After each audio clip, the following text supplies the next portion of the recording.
Green light on when you're on Zoom. All set? Okay. So thank you everyone for joining us in person and over Zoom. I'm going to open the meeting at 6:01 p.m. And can I please have our town clerk call the town council roll? Jamie LeBlanc. Here. Kimberly Shockley. Here. Jennifer Ludwig. Here. And I'd like to just say a few quick words. So we actually have two counselors that are not with us tonight. Ann Dixon in District 1 is on a family vacation and could not reschedule for tonight. She has provided feedback to the manager. She has collected information from her district residents and has forwarded that on to hopefully be a part of the presentation and questions and things that get answered. Also, Counselor Lima recently tested positive for COVID, so we asked her, please don't come. Let me just read the statement that she provided. Unfortunately, I cannot attend tonight's meeting as I recover from COVID-19. I voted last week to postpone approving a budget in favor of a public meeting to get feedback from voters before considering a new one. I still believe in that now. Thank you to those who reached out in the last week to share your thoughtful feedback on a new budget and how to best create awareness of the process going forward. I believe she's also provided that feedback to the manager and will be included as part of the discussion as well. And before we get to the pledge and everything, Chairperson Patnode, could you please open your meeting? Thank you, Madam Vice President. I'd like to call the school committee to order, and I have 6:02. And I will do the roll call. David Florio. Here. Donna Kalunian. Yeah. James Pearson. Here. Mrs. Catherine Patnode here. Ms. Levis. Oh, I'm sorry. Going right by you. That's because I have trouble with that name. Anna Isabel Dos Reis Kutu. Here. I was going way too fast. Mr. Levis here and Mr. Sands. Here. Thank you. Okay. Thank you. Thank you very much. Councilor Shockley, can you please lead us in the pledge and the evacuation plan? To the flag of the United States of America and to the republic for which it stands, one nation, under God, indivisible, with liberty and justice for all.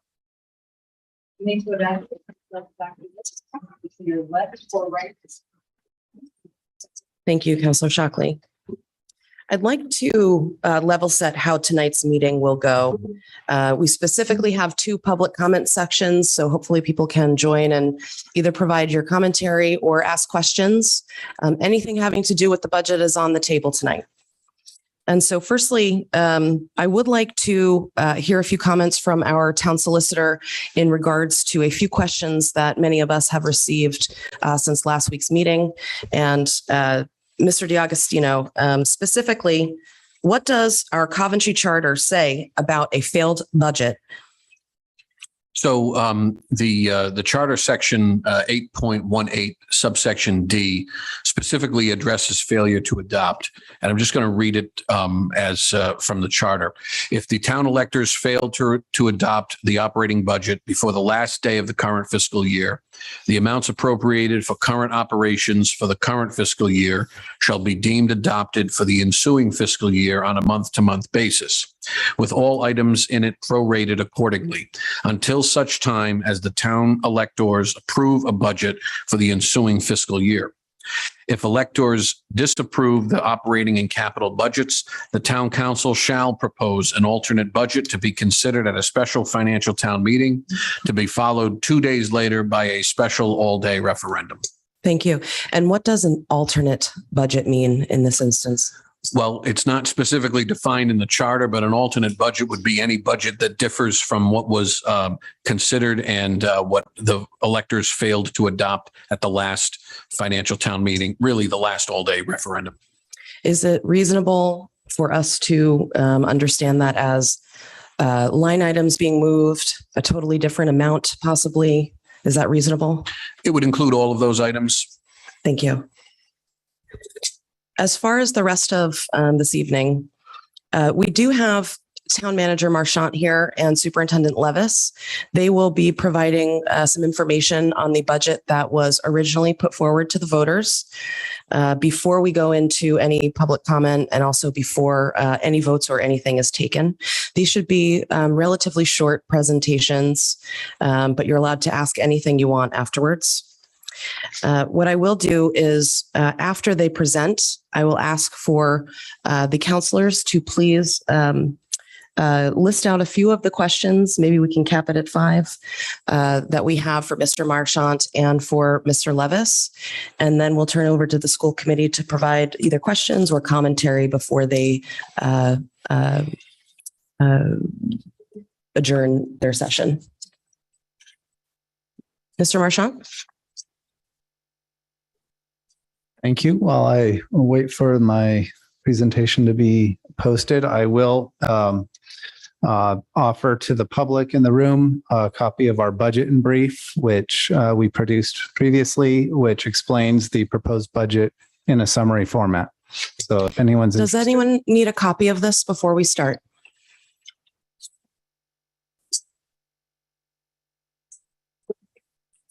Mr. Marchant, is this available online?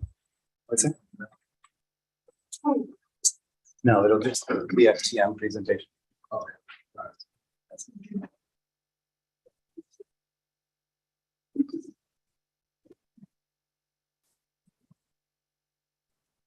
Next slide. So in preparing the 2023 fiscal year budget, the town council had some priorities following our strategic planning meeting. And we put this budget together with a focus on establishing a capital improvement plan funding element. There has not been any capital funded in the prior year budgets for many years. And in the proposed budget, we proposed almost $1 million, $955,000 to be going in directly into capital investments. In the last iteration of the budget approved by the town council, that $955,000 was split between funds going to schools for the minimum maintenance requirement to maintain their facilities and buildings, and $555,000 to town capital projects for roads and facilities and such like that. Previous slide. Thank you. The budget was looking at restoring the Parks and Recreation program to pre-pandemic levels. During the pandemic, we let go a lot of staff and we discontinued a lot of the programmings that didn't allow for social distancing. And this budget restored Parks and Recreation. We did limit the tax levy increase to below 3%. We have a proposed 2.75%.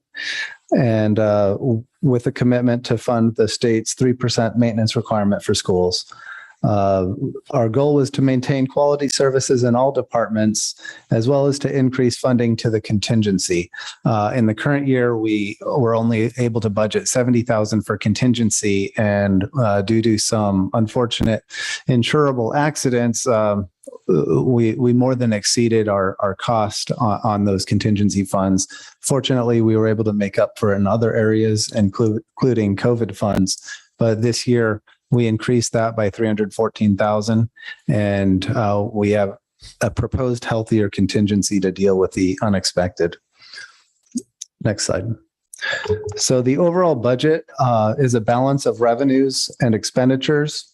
For revenues, at the 2.75% total budget increase, we're at $114,412,265.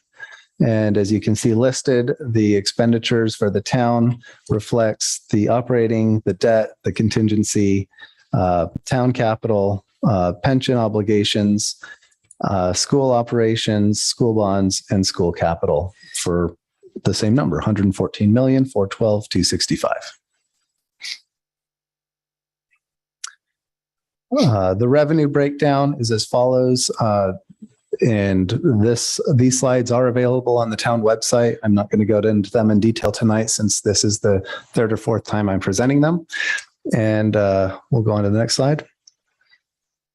And that's the breakdown by department, also available online.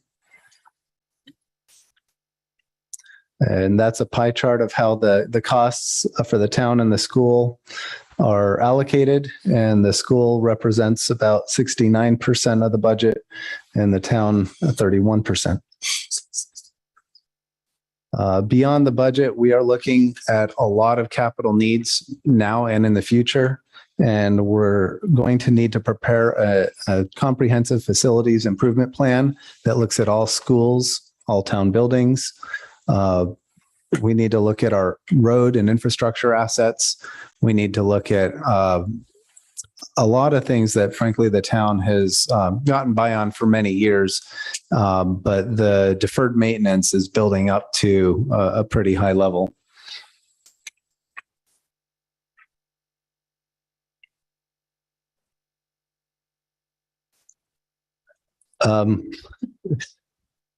Yes, please.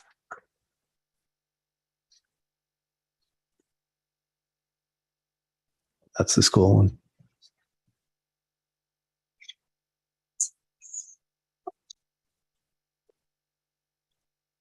I don't see it. There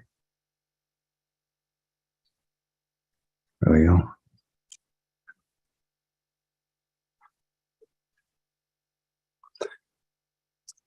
So looking to the future, we're going to want to find new opportunities for revenue, probably look at grants and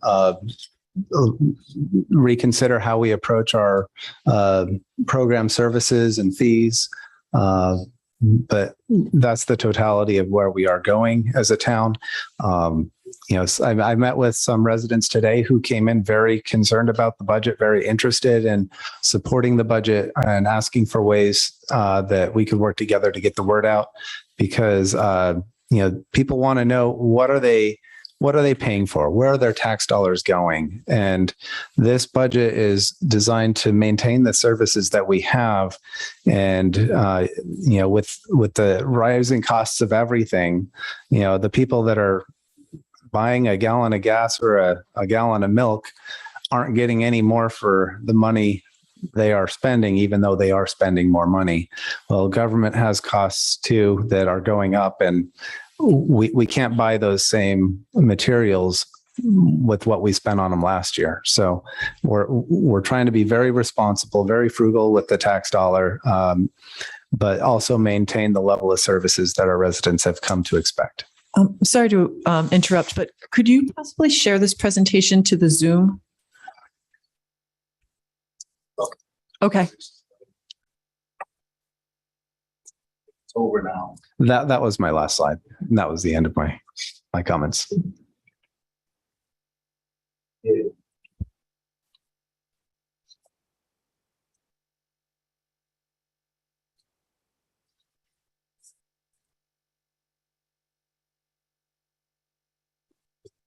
Thank you, Manager Marchant. Can we please have Superintendent Levis come up? Thank you. This presentation, I don't know if I turn this on. Okay. This presentation should be on our website. It's the FTM presentation. I actually took a couple of slides out, but we added one new slide that we'll get into. And first, I want to thank everybody here. I mean, there's a lot more people here tonight than there were at our financial town meeting in our auditorium at the high school. So I appreciate that. And we're prepared, like I said, to take any questions. So can you go to the next slide? And I'll be brief. Oh, I think you skipped a few. Okay. Yeah, there should be one that says successes, but oh, you know why? Because it's probably, there's probably two on a page, 2 slides on a page.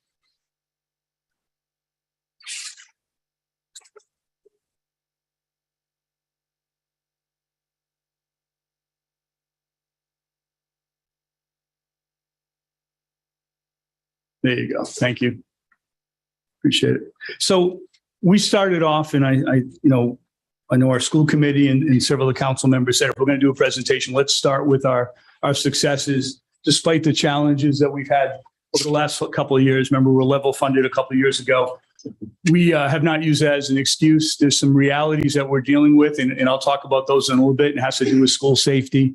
And I know that's a concern, not just school safety, but the safety of all of our town buildings. But right now we have 11 individuals who are in Atlanta vying for a national championship in the Skills USA, which is from our regional career tech. And they're competing with the best of the best in the country. We received 29 medals, I think, which was outstanding. We just were recognized as a national unified school. Only 5 schools in the entire world every year are identified. It's through Special Olympics, and it talks about the culture, just the culture we have in our schools about acceptance. And we're very proud of that. We have 5-star pre-Ks, which is incredible. It's the highest rank you can, and people move into town, they have families. Our preschools are where it all begins, and we know so much about early learning. We have we have identified about learning loss. You've heard a lot about learning loss over the pandemic, students being in distance learning, hybrid. And we put some interventions in place last summer. We saw that we actually closed that gap for our elementary students, which was amazing. And we plan on doing more interventions this summer. And I'll just, a couple more is just, I feel that we have really strong partnerships. You know, we talk about one community, we're Coventry, and a lot of times there's an expectation that we fight, you know, that schools and municipal. And I feel that we have incredibly strong relationships with the police, the fire, the library, Parks and Rec, Human Services. And I think that's something that we should all be proud about. Next slide, Mike, please, and scroll down. So this was the focus of our budget. We wanted to maintain the level of services like Mr. Marchand had said, but maintain doesn't mean that we're status quo. We have a responsibility to our students, our families, and support our staff. And so maintain level of services mean we want to continue to grow and have students progress, especially coming out of the pandemic. We are working on curriculum. We had some curriculum that had been worked on for 20 years, and we've been able to receive grants. We received over $500,000 in grants to put in new curriculum, and we continue that work. The state had required high quality curriculum, and so we're working on that. And again, we haven't used the pandemic as an excuse. And in the school committee, you'll see later on, they approved using of our ESSER funds, the federal funds for pandemic. They approved us using over $1 million to support that curriculum work. I appreciate the fact this is the first time I've been here where we've really been able to work with the town to address capital needs. You'll see in a little bit, our buildings were built, some of them the 40s, 50s, 60s, 70s, 80s. In Washington Oak, our newest building was 2002. And so when we talk about safety, maybe in Washington Oak, it might have been on the agenda when they're building, but I can tell you in all of our other buildings, safety as we define it today was not on the agenda. And so that's something that we're going to have to address. Next one, Mike, please. So these are budgetary assumptions, and you'll see an asterisk on the first one. The governor's budget that we've been working off was released in January. We came up with some new numbers last week, and I'll talk about those in the next slide. We're looking for an increase of 2.86% of our budget. And we'll show you a little bit later in terms of the increases that the school department has had versus the consumer price index. And I think hopefully you find that eye-opening. Our total budget, as it is seen today, our total budget is less than 1%. So we made assumptions of 5% inflation, but we know we're facing 7 or 8%. Everything else, we feel like our tuition revenues are going to be consistent, though they could fluctuate. But I think the important piece is that we've always looked at using fund balance as an option. This year, we took that off. We don't want to create, and we understand a structural deficit, but we also have to function. Schools have to run and operate. Next one, Mike, please. So this is important. We found out last Thursday that the House Finance Committee had made some decisions. So they're doing what's called hold harmless with state aid. And when we first started this process, our state aid had been reduced by $700,000. The governor's budget came out and it put that $700,000 back. In fact, we were about $4,000 to the good, right? So last Thursday, we found out that Most cities and towns are going to get a significant increase in state aid. Again, it's about hold harmless. We're going to receive about $900,000, which sounds really good. And it is good.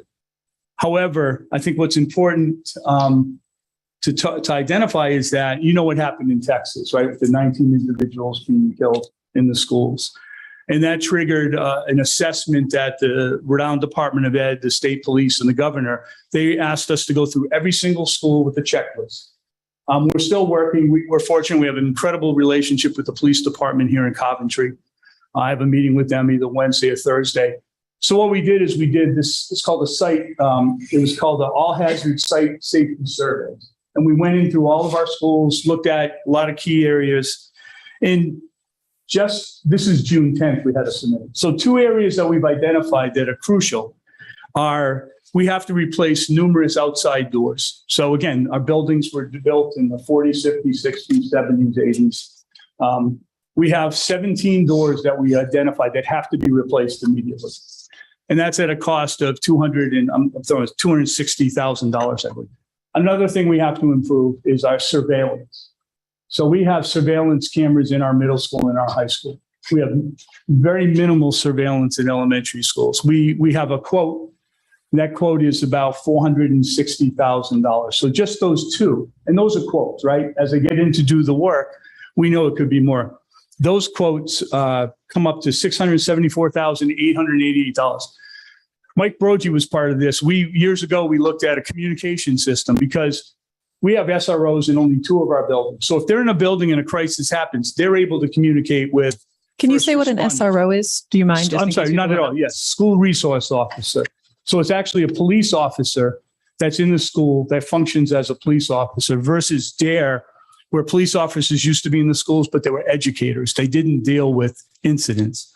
So we have 2 school resource officers, one at the middle school, one at the high school. If they're in the school, we can communicate. But if they're not in the school, it's impossible to communicate. We have poor cell reception. So several years ago, we looked at a program called Mutual Link that WARC has. It allows us to communicate with first responders, allows us to communicate in the schools. We're going out to bid, or we're pursuing those type of communication systems, and I don't want to throw numbers out, but it'll be several $100,000. We also need to have shades in all of our windows. We found out in the high school, 50%. So these are some things. We're looking at locking systems within our schools that we don't have. In fact, at the high school, we probably have 150 keys that open different doors. We're also looking at ways that first responders could access the building. We don't have a system now unless we let them in. So these are things we're looking at. So what I've asked the school committee, we haven't had a meeting. So what I'm going to ask them is on Thursday, because we have to do this work right now. If we get this money, because it's not guaranteed, it still needs to be approved by the Senate and signed off by the governor. But I assume that hopefully that will happen. I'm going to ask the school committee to allow us to use up to that amount, $907,000, to begin these safety innovations or safety repairs, improvements. If the budget is to fail, if we go out again and the budget fails, we'll have to use this $900,000 for operations, which means we'll be coming back, because knowing what we know now, and we'll be discussing this with the school committee executive session, and our police are still looking through our buildings to see what other areas. We'll have to come to the town and say, we'll need funds, right? So we're willing, and I believe the school committee is willing. If we get this additional money from the state, we will use that. That'll also help us with our maintenance requirement. But I think that's important, because I can't see anybody saying that safety is not important, and that, especially with what's going on, and everybody's a heightened anxiety around that. And I understand that, but safety for us is every single day. But this is something that's coming out that we're going to have to do.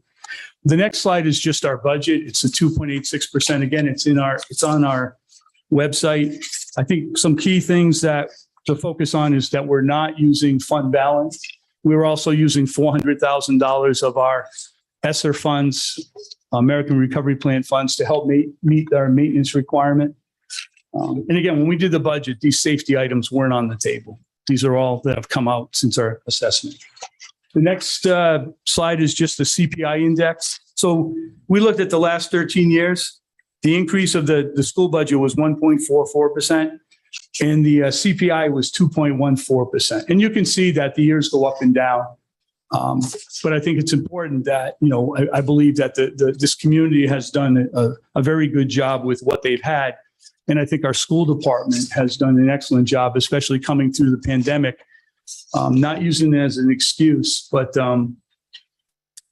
in terms of what we've accomplished and continue to accomplish. The next slide is it's per pupil expenditure. So this is everything that we spend. We take all the money together for what we spend on education.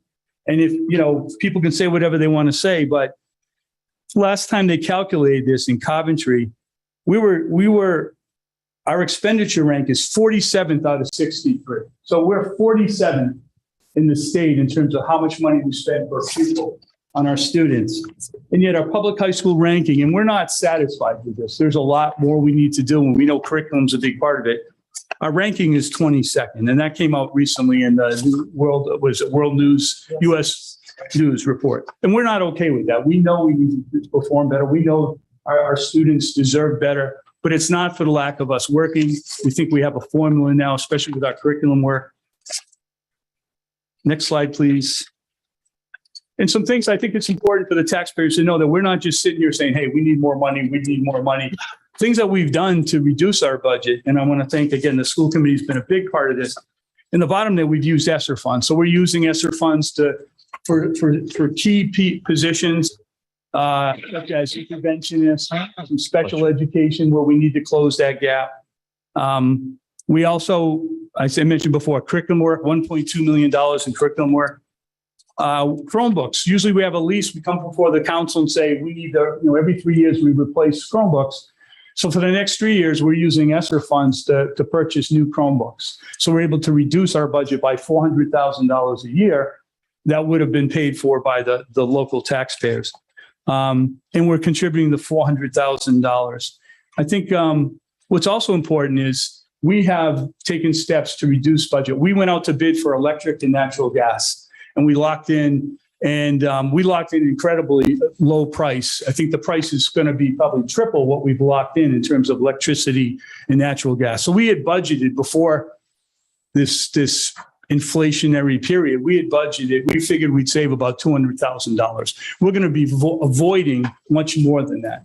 We also have a virtual net metering. We went out, we have credits. We're able to purchase electricity from a solar project that's not in Coventry, and that'll kick in January, hopefully in January. So that should provide us some additional savings. So there's a lot that I believe we've done. We've written grants. I've partnered with Mr. Robillard, the Department of Human Resources Director, Human Services Director. I always say resources. We received a $500,000 grant that we still have about $330,000 to help Coventry address trauma, become a trauma-informed community. And the next slide is just our capital list. There's things on there like some of the doors. When we went and put this together, we had 3 or 4 doors that need to be replaced. We talk about paving. I know the roads are a big issue. If you've been into our parking lots, they resemble many of the roads in Coventry. I know many of them are state roads also that are poor. We also want to tie into the sewer system. We had issues at Tioga earlier on last summer. We were cited by DM. We were able to connect that to the sewer. I know there's some work that has to be done for we don't want to wait till the sewer at the high school fails. We have to have a new well. If you're in Western, you've heard about our well situation at the Western Elementary. We need to put a new well in there. And we need to replace a roof. We have a section of a roof. It's about $500,000 at Alan Sean Feinstein School. It leaks every time it rains. It leaks, and we're paying for equipment, books, personal property, something that we need to address. The last slide is just about maintenance requirements. By law, we have to allocate 3% of our operating budget to maintenance of our schools. We went a year where we didn't meet that requirement. I think our second year. We haven't had, I think up until now, I think it's in the last 12 years, we had $200,000 of capital. And I know the town hasn't had capital either. So I applaud the efforts to try to make capital a priority in the district. So that's something we have to have that as part of our budget. If not, then housing aid will be taken from the town, any reimbursement they're getting, and put into account for us to utilize. So we're trying to we don't want to do that because we are one community. And I think that's it. Just questions. So thank you. Thank you, Mr. Levis. So what I'd like to do is have a few questions from the counselors first, strictly questions. We'll save opinions for later. And then we can turn over to the school committee for questions and comments before the public session. So we like to try and keep these somewhat brief, just as some items that we got from residents for a little bit better understanding going into the public session. Councilor Shockley, do you want to kick us off? So I'm going to let you start so Sure. I have a good understanding of Sure. how this process is going.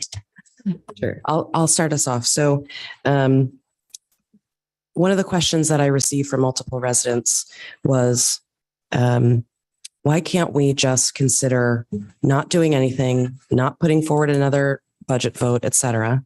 And I think that's what we're here to discuss tonight. But what is the impact of that? So, Mr. Marchant, can you detail out what some of the challenges are for the town, and we can say for the school also, in working on a month-to-month budget as opposed to an approved budget? So with working on with a month-to-month budget, the biggest issue is uncertainty. That we know that the prior year budget was planned for the current year's expenses and anticipations. Next year's a new year, and what worked this year may not work next year. So we're going to be challenged to make it work on a month-to-month basis. And anyone that's trying to make a budget work on a month-to-month basis knows how stressful that can be. Thank you. And I assume it's similar, Mr. Levis, on the school side. Can you just talk about, just in general, like cash flow, or what are the challenges you face?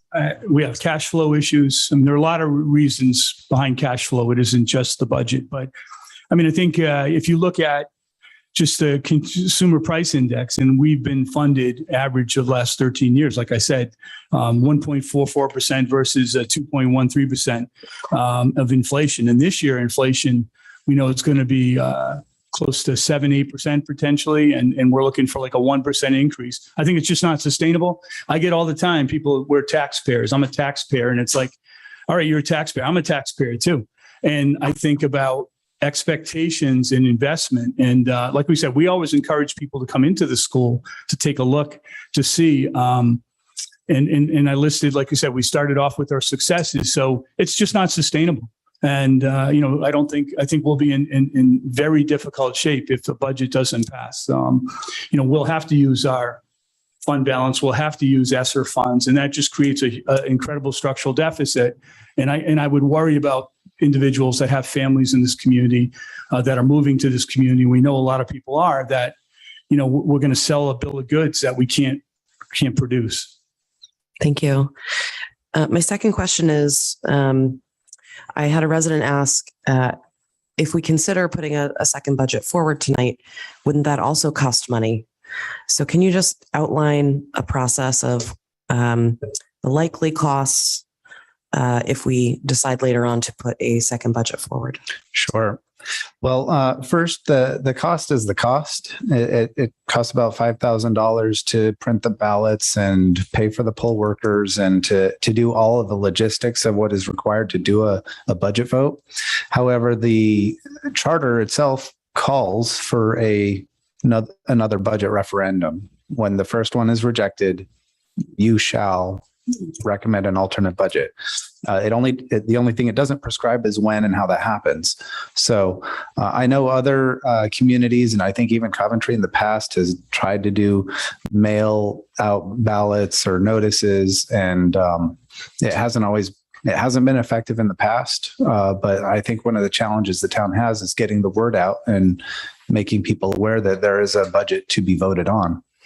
So I think I remember us saying like a $20,000 number if we were to do a mailer, for example. So maybe that's something we can get feedback on from the public comment section next.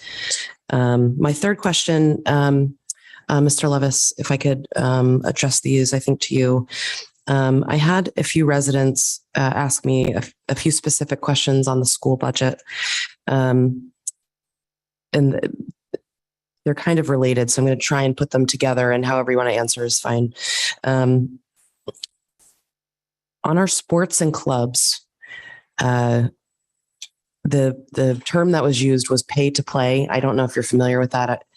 So the question was asked, not to take these items away, but either what the benefit is, or is it Rhode Island law, or can you just talk about? In Rhode Island, it's, Pay to you play. can't, I live in Massachusetts.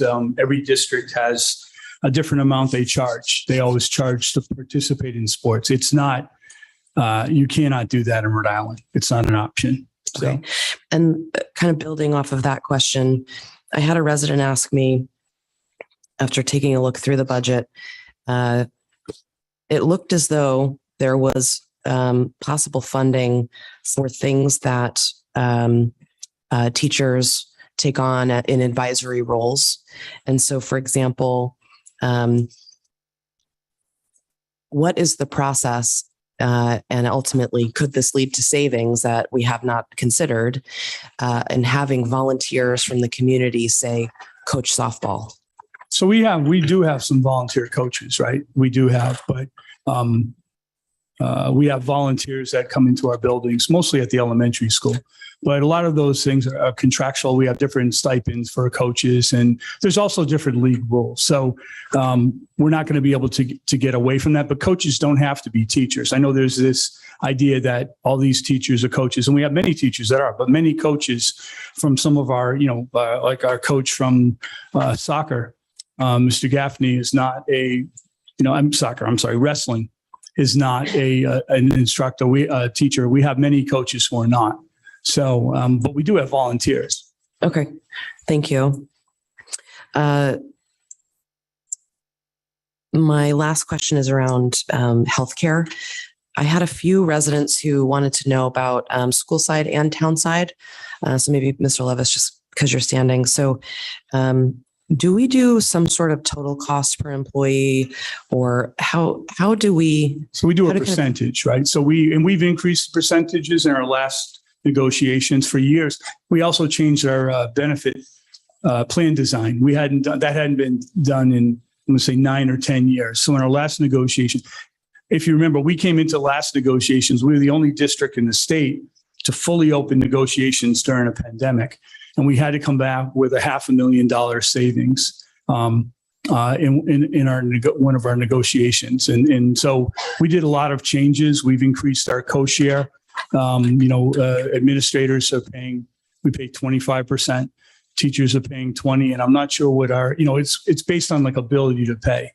But it's a flat percentage. A lot of communities, they'll have a percentage, but it's capped. And we don't do that. So we pay, if it goes up, I pay 25% of what it is. And so I think we've done some really nice reform. Again, it's all, collective bargaining. So. Okay, thank you. And Manager Marchant, can you just comment on our town municipal staff on what their employee costs are for healthcare, like what they're contributing? Yeah, employees contribute 15% to the premium, and the plans that we maintain are through the Rhode Island Interlocal Trust, which is an insurance pool that allows all the employees of municipalities that are in that trust to get a kind of the bulk rate discount of being part of a larger organization. And the rates are very competitive, more competitive than the open market. So it's a good program and it's a good deal for the town. Thank you. I have one last question, Mr. Levis. I'm sorry to keep making you go up and down. Can I add to Mr. Levis's comment on healthcare? We also have a teledoc program, correct? That we save. That's a significant savings. Am I correct, Mr. Levis? If you can elaborate on that. Yeah. So we purchased it's called teledoc, but instead of it going through our healthcare, which individuals would still pay their copay, we have a separate one that we've paid for employees. And the nice thing about that is that if an employee uses that, It doesn't impact our usage. One of the things that we did, like last year, we had a 0% increase. I think we worked really well with our providers. And this year we had, I think we're looking at a 5% increase. But Teledoc is basically, if they utilize it, the district pays, I think it might be $4 a person. But, a typical visit to the doctors, I think we're saying is $180, but an emergency room visit is like $3,200. So $4 that we're paying per individual, I think, per month.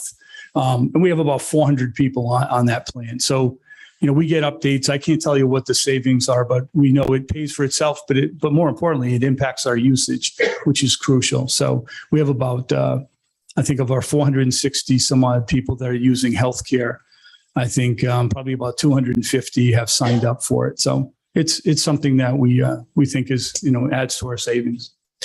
Oh, sorry. Yeah, sorry. My last question. So I also had two residents ask me about some of the administration, what they called administration, but I don't know if you call it that on the school committee side.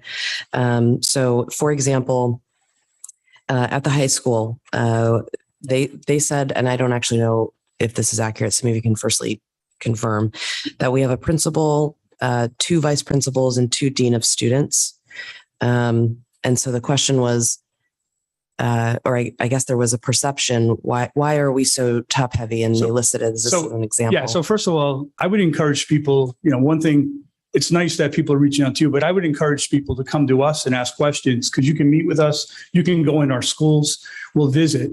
I think the top heavy question, in fact, Ms. Kalunian asked it of the performance audit that the town had that included the schools. And he indicated that they didn't find that we were top heavy at all. In fact, I think if you look at other high schools, that the number of students we have, anywhere between, and it fluctuates, say, between 1,200 and 1,400 students, right?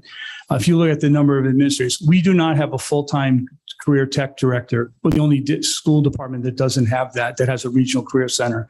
We do not have a full-time athletic director. There are no districts our side. Our director also is our truant officer. So there's a lot. If we get down to drilling down to positions, I think there's a lot that we'd be coming back to the table if we, if we have budgets. I mean, since I've been here, I think one time a budget passed when we put on the all-day K. And other than that, it's been this type of process. So, but I would welcome anybody to come in and visit the schools, spend time in there, because these are like anonymous questions. I know people reach out to you, but we are so transparent. We've offered people to come in. I would love to sit down.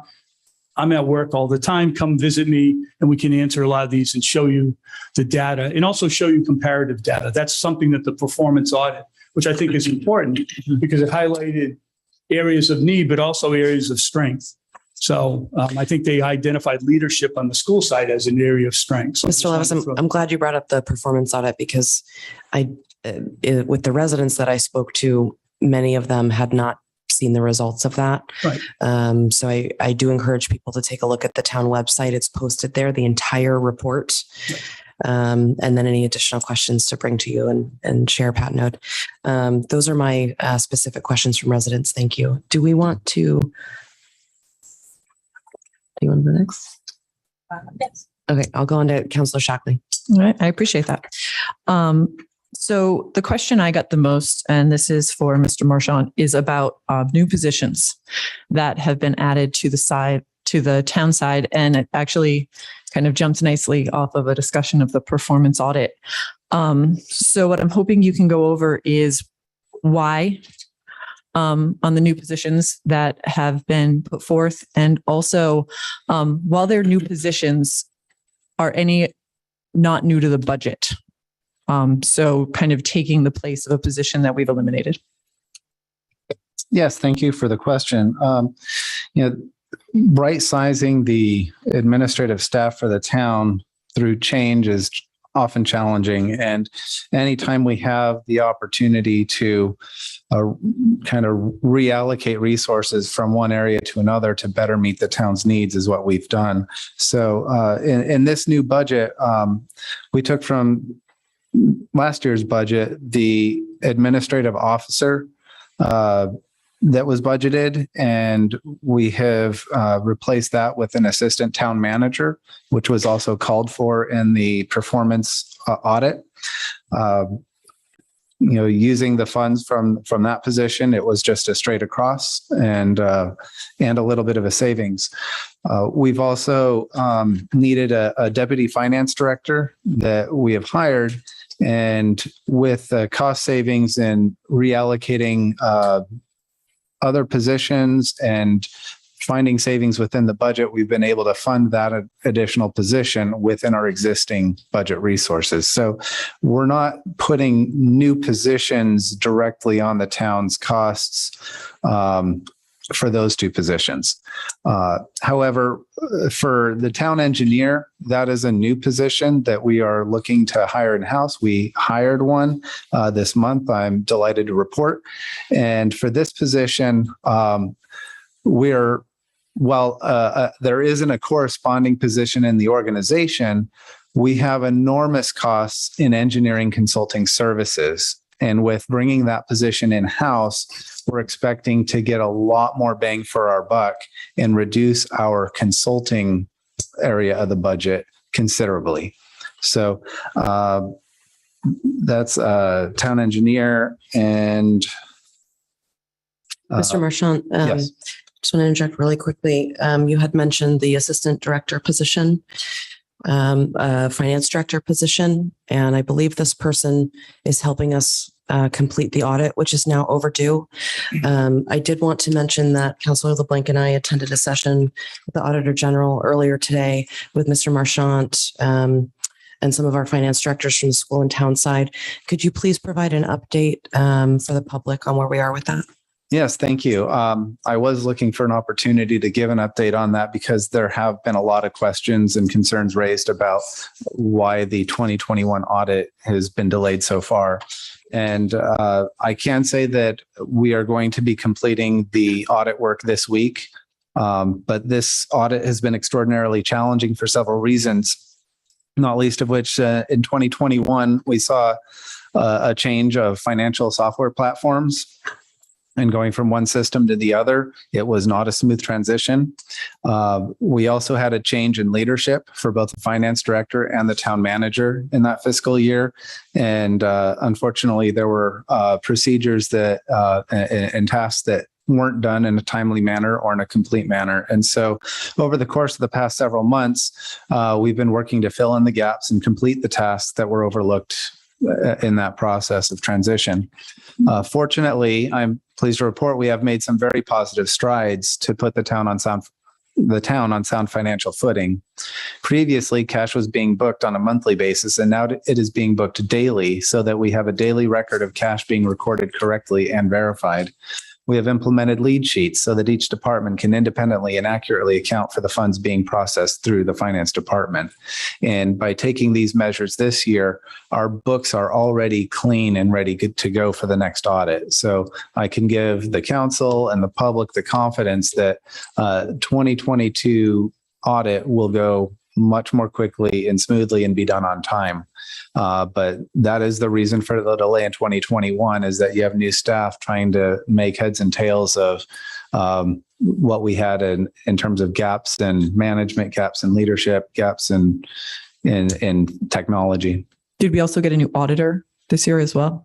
The new auditor this year started the year before. And so they worked for a few months with the previous finance director, but that was also in the transition year where they were just coming on board and getting to know everything. So there were a few things that they'd called out in the prior year audit as things to look into. And as we've looked into those things, we've uncovered a lot of things that needed to be fixed.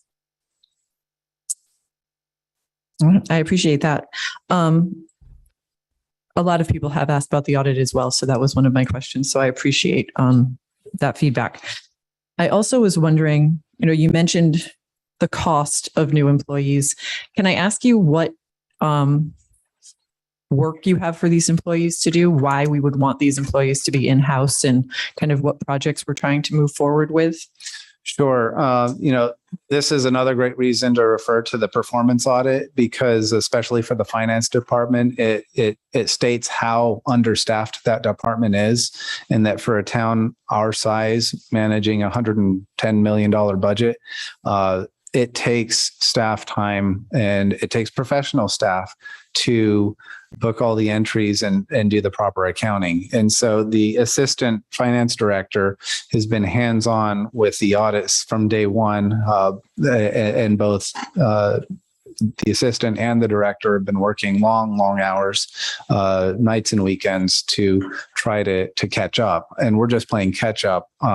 Nevertheless, once we're caught up, the staffing is justified for the work that we have just to run an enterprise as large as this town. A lot of people may see Coventry as a small town, but serving 35,000 residents and over $100 million budget is very significant. For the other positions, the assistant town manager, there's a lot of things that just are beyond my capacity and time to address. I'm looking for the assistant town manager to provide a lot of staff support to mentor and guide many of the departments that I haven't had a lot of time to work with. We're rebuilding the Parks and Recreation Department, where we've got huge capital planning challenges. There's a lot more that we could be done for communications. There's a lot of things this town needs that it isn't paying for. And to that point, we don't have a communications officer for the town doing a proactive push to inform the public of what's going on. We don't have a grant writer for the town. All these tasks are being split among the directors as they try to run their departments, or as I try to run the overall administration of the town. And a lot of those very important things like grants and communications get short shrift, and we're not doing as much as we should be doing for an organization this size. But by adding an assistant in, that will provide added support and mentorship and direction to the directors. It'll more than expand my capacity to work on special projects and studies and do proactive planning. There's just a lot to be done, and I'd be happy to sit down with anyone to go over the strategic plan, the performance audit, budget, to get a better sense of the work that needs to be done.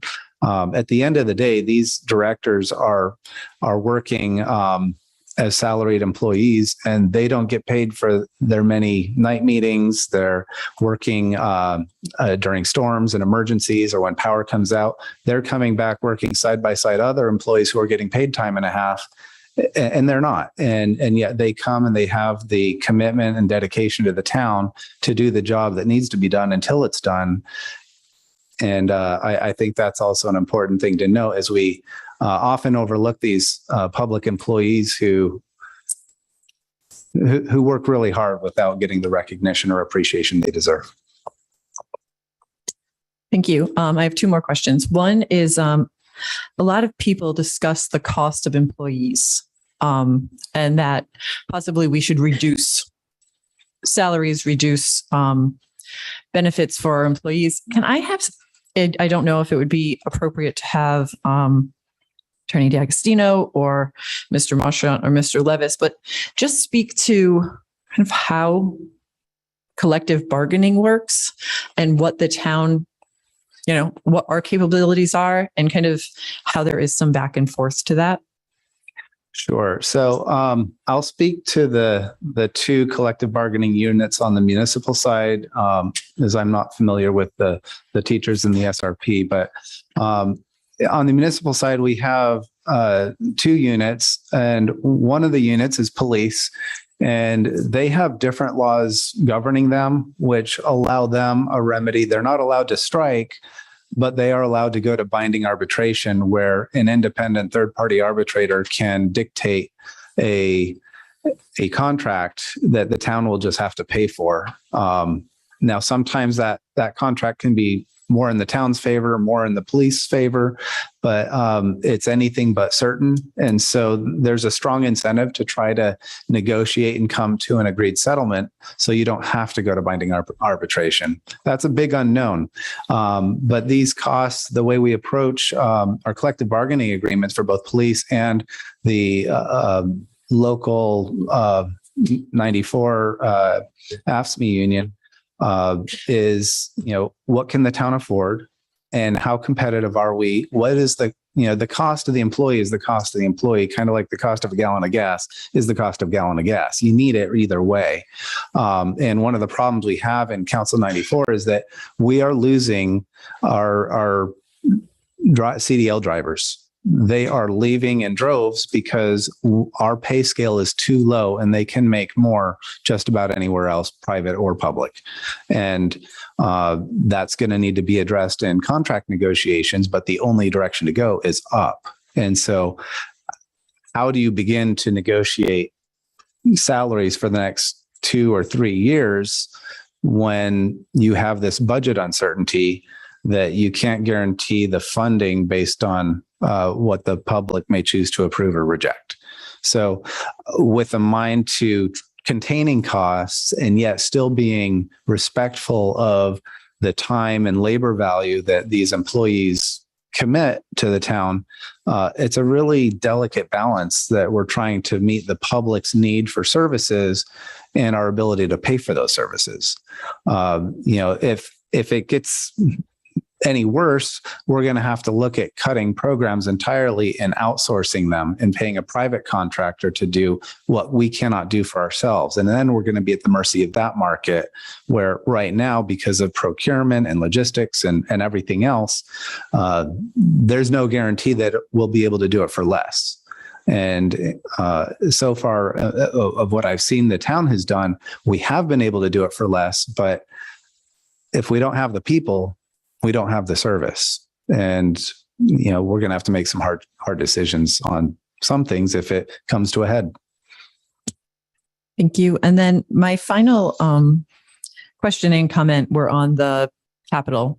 So for the most part, people who have reached out to me have been happy that there's capital in the budget.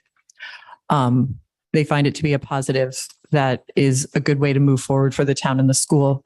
But Mr. Levis, I'm wondering if you could speak a little more to the ongoing nature of the minimum maintenance requirement. Some people do say we should pay for it with ARPA funds, and I kind of want to help people understand kind of the ongoing nature of this maintenance and what we have to do and what we get back for it. I know you spoke to it, but I just kind of wanted to.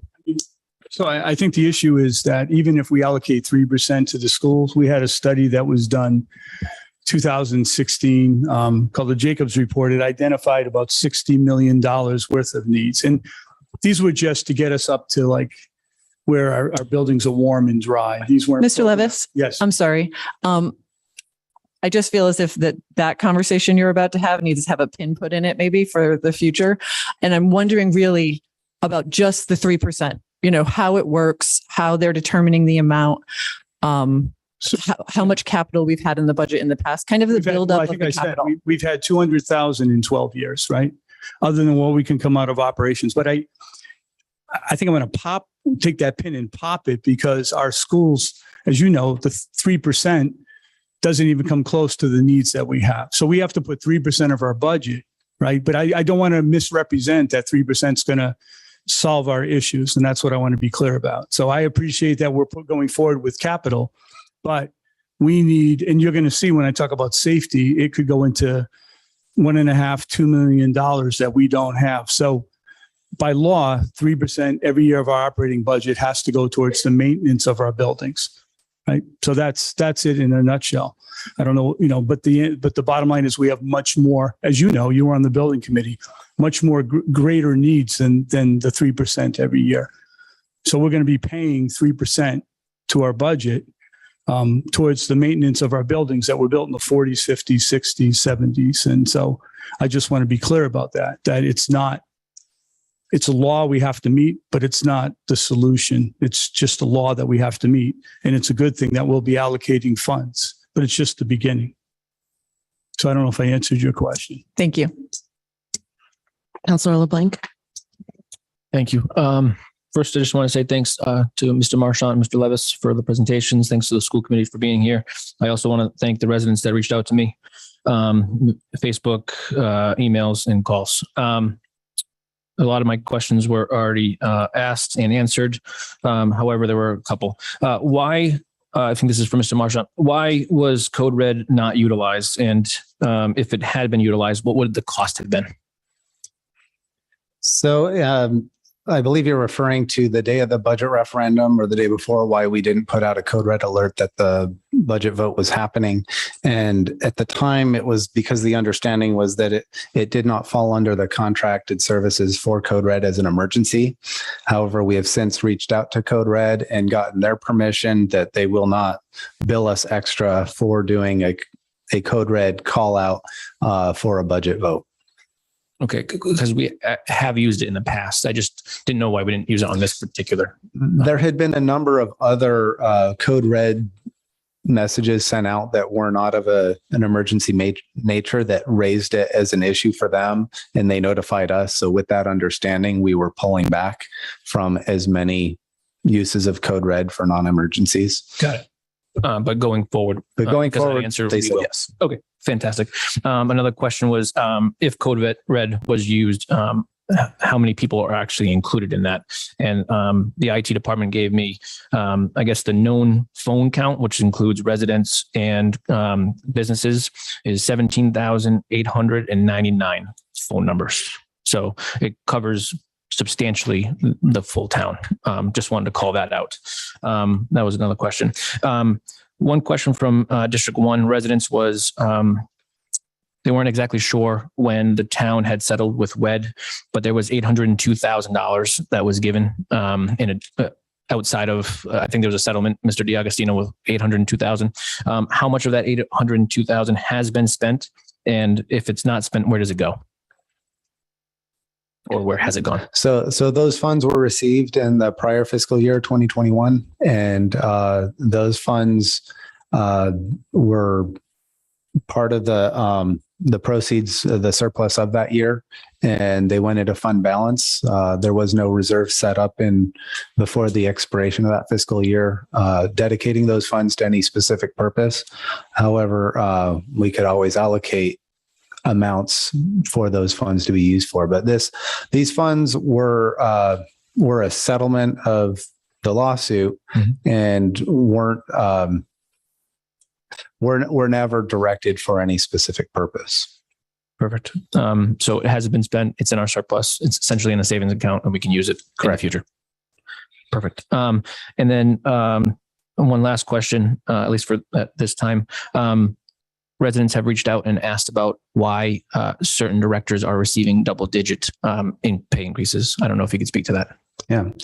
No one received any increases at this point. In the proposed budget. In the proposed budget, this kind of goes back to the conversation I was having earlier about our professional and executive team who are putting in the long hours, working side by side, people getting time and a half during snowstorms and flooding events and power outages.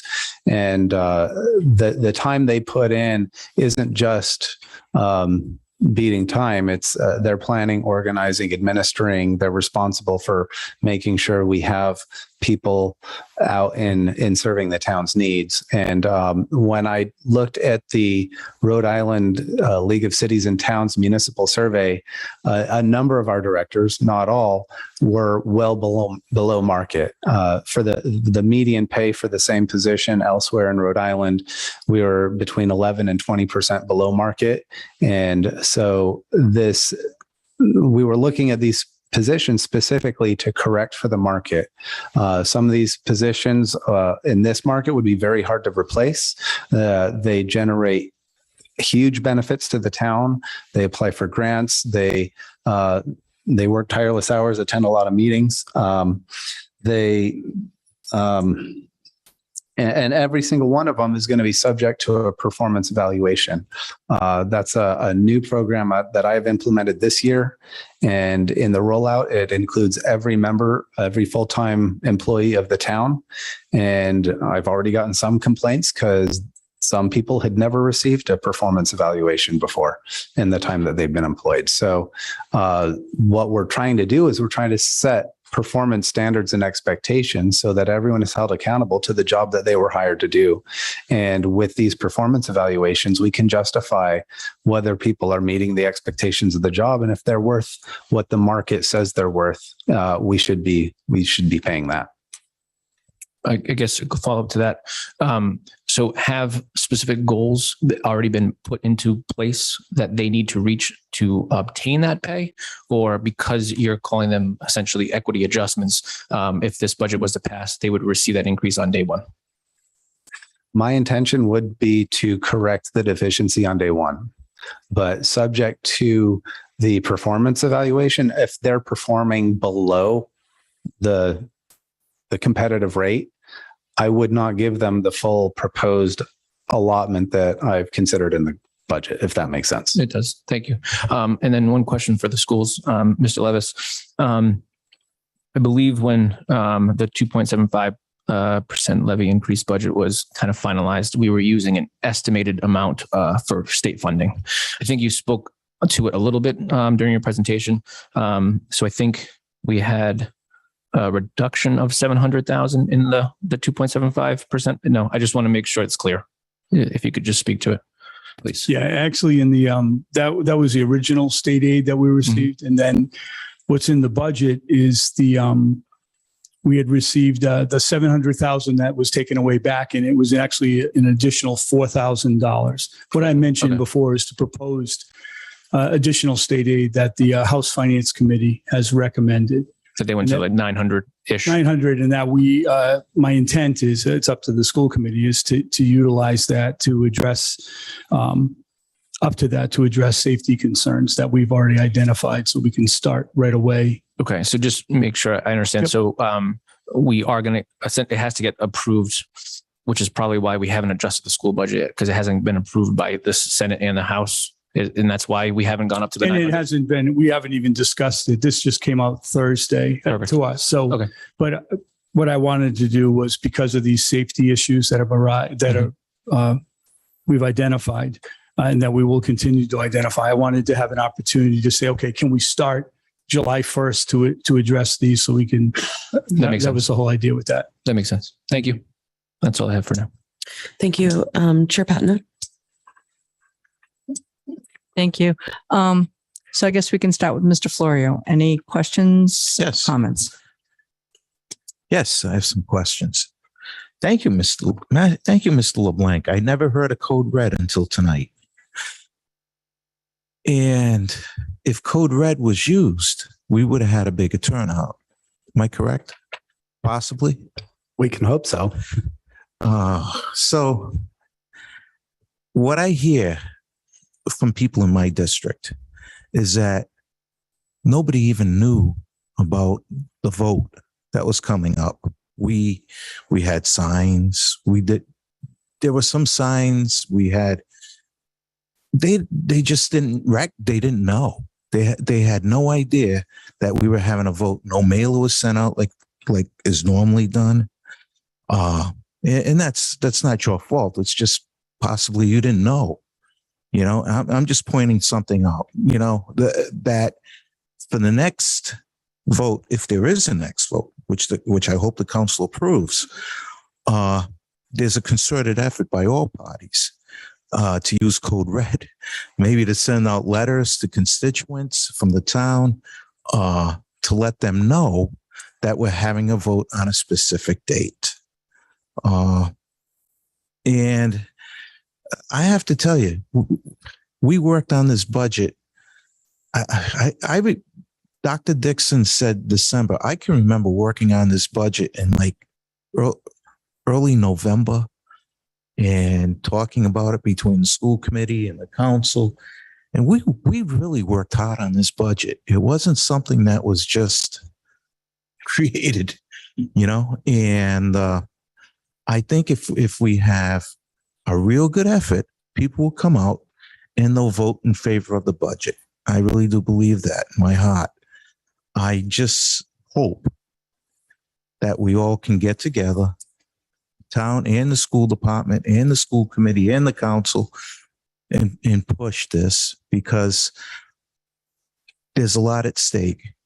The recreation department in this town, I can remember, I don't want to go on, Madam Chair, but I can remember when the kids used to use that program for, I think, $25 for 6 weeks. And the line would be around the community center. I know because I'd be in a chair in that line at 3:00 in the morning, so we could register our kids for the summer program. And it was great. And there were a lot of things done by the recreation department that enhanced the quality of life in this town. And between them and the school department, it was a good relationship. And I think we can continue that. And that's all I have to say, Madam Chair. Thank you. Thank you, Mr. Florio. Mrs. Dos Reis Cudo, any questions or comments? Just a comment. And the comment is that if we want excellent services and we want our town to be one of the top or the best, we can't work with a budget on a month-to-month or an unknown budget. We need to be able to make sure that we have an accountable budget that we can work with so that we can deliver on the services to our school along as well with our town. Because even in your own home, if you don't know what your budget is, how can you possibly run your home? So I think we really need to have the voters come out, be more informed, and just really think of the impact that it will be if the budget stays the same or doesn't pass. Thank you. Mrs. Colonian. Just have to say, I agree with Anna. And the one thing that I was told by constituents is they did not realize there was a vote. One person actually, a friend of mine, actually saw the sign in my yard and said, "Oh, I got to go vote." So I think that we do need to get something out there, whether it's a robocall, whether it's, a flyer, something, just letting people know. And I think we'll get a better turnout because Anna was correct. We can't work with a month-to-month budget. Thanks. Thank you. Mr. Pearson. Looking forward to seeing the audit soon. Glad there's been some progress in that area. That's all. Thank you. Thank you, Mr. Pearson. I just have a final note. I agree with my school committee members and believe that we need to do a better job in getting the message out to our voters. I think we need to tell them that we worked really hard on this budget. Like Mr. Florio said, that it's not just, something we came up with and just decided to raise taxes. We all know that inflation is upon us. And if we do want to continue services in this town, both on the town side and the school side, then we are going to have to raise some taxes here. And a level funded budget will not be able to be possible if we continue our services as we now see them. So I'm hopeful that we will work harder to get the message out and that people will be reasonable and realize that a small increase in their taxes will create a better town for us in the future for this coming year. That's it for me. Thank you. Will you be joining us for public comment? Sure. So I'd like to open up the public comment. We'll start first here in the room. And so what we'd like to do is ask for you to please come forward and you can come to the microphone and just say your name and your address. And you can give us any feedback that you've been thinking of, any questions that you have. You're more than willing to come forward and say that. We can help answer any questions with the directors here.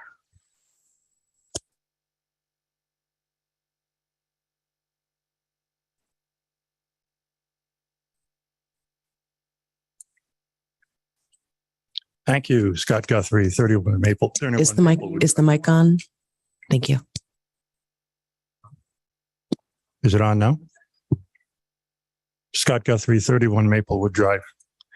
Maybe I can get the ball rolling here by coming up first, but I agree that there was a poor notification of the financial town meeting and so forth. And I sit on as the chair of the charter review, and we are going to address that. In the past, I think that it was left up to the council on what to do and how to notify the residents of the town. We will put it in the charter that there will be 2 notifications, like a semi-annual notifications to all the voting members, or you could even do it for the residents. But I think particularly it would have to go to the voters because they would show up to vote. In the fall, as you begin your deliberations on the budget, you could send a memo out, like a newsletter, to let the voters know exactly what you're doing, what you expect to be happening, over the next 6 months, and invite them to participate with you through the workshop procedure, because you probably don't get a whole lot of people at that either. And then, as it comes around, rolling around to budget time, send out. Excuse me, in the back.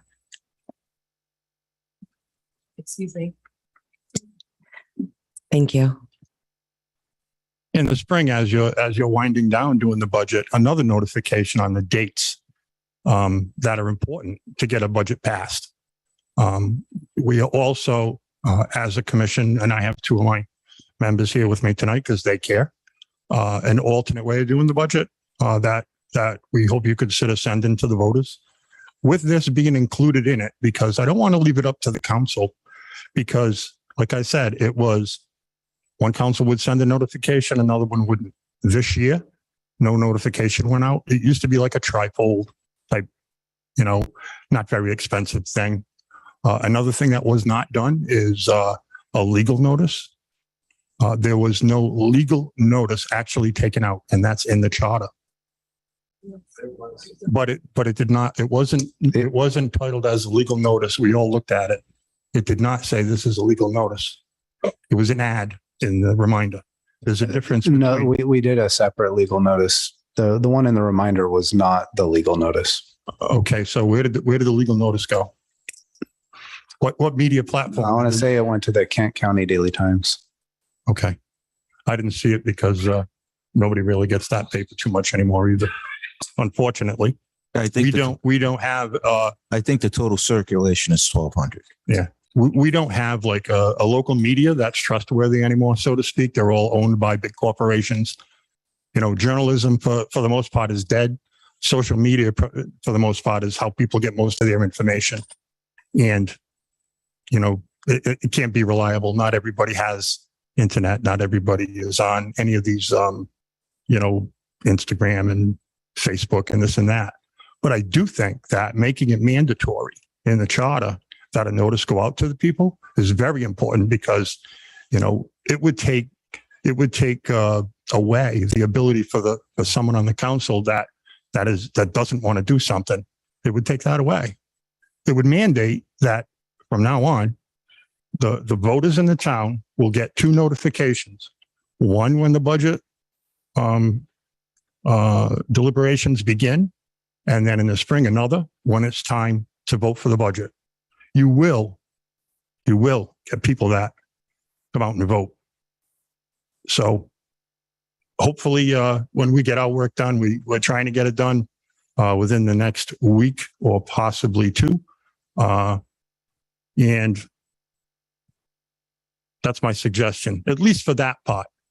And maybe some other people might like to comment on it. Thank you. Thank you. Are there any others in the audience who would like to come forward?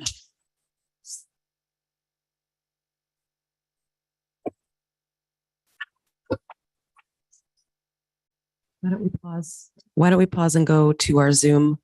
Can you please raise your hand in the Zoom if you'd like to come forward and be put on the speaker to talk?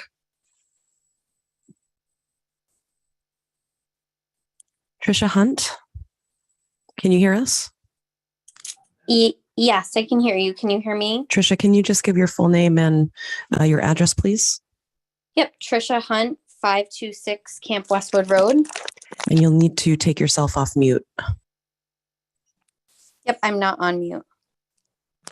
Can you hear me?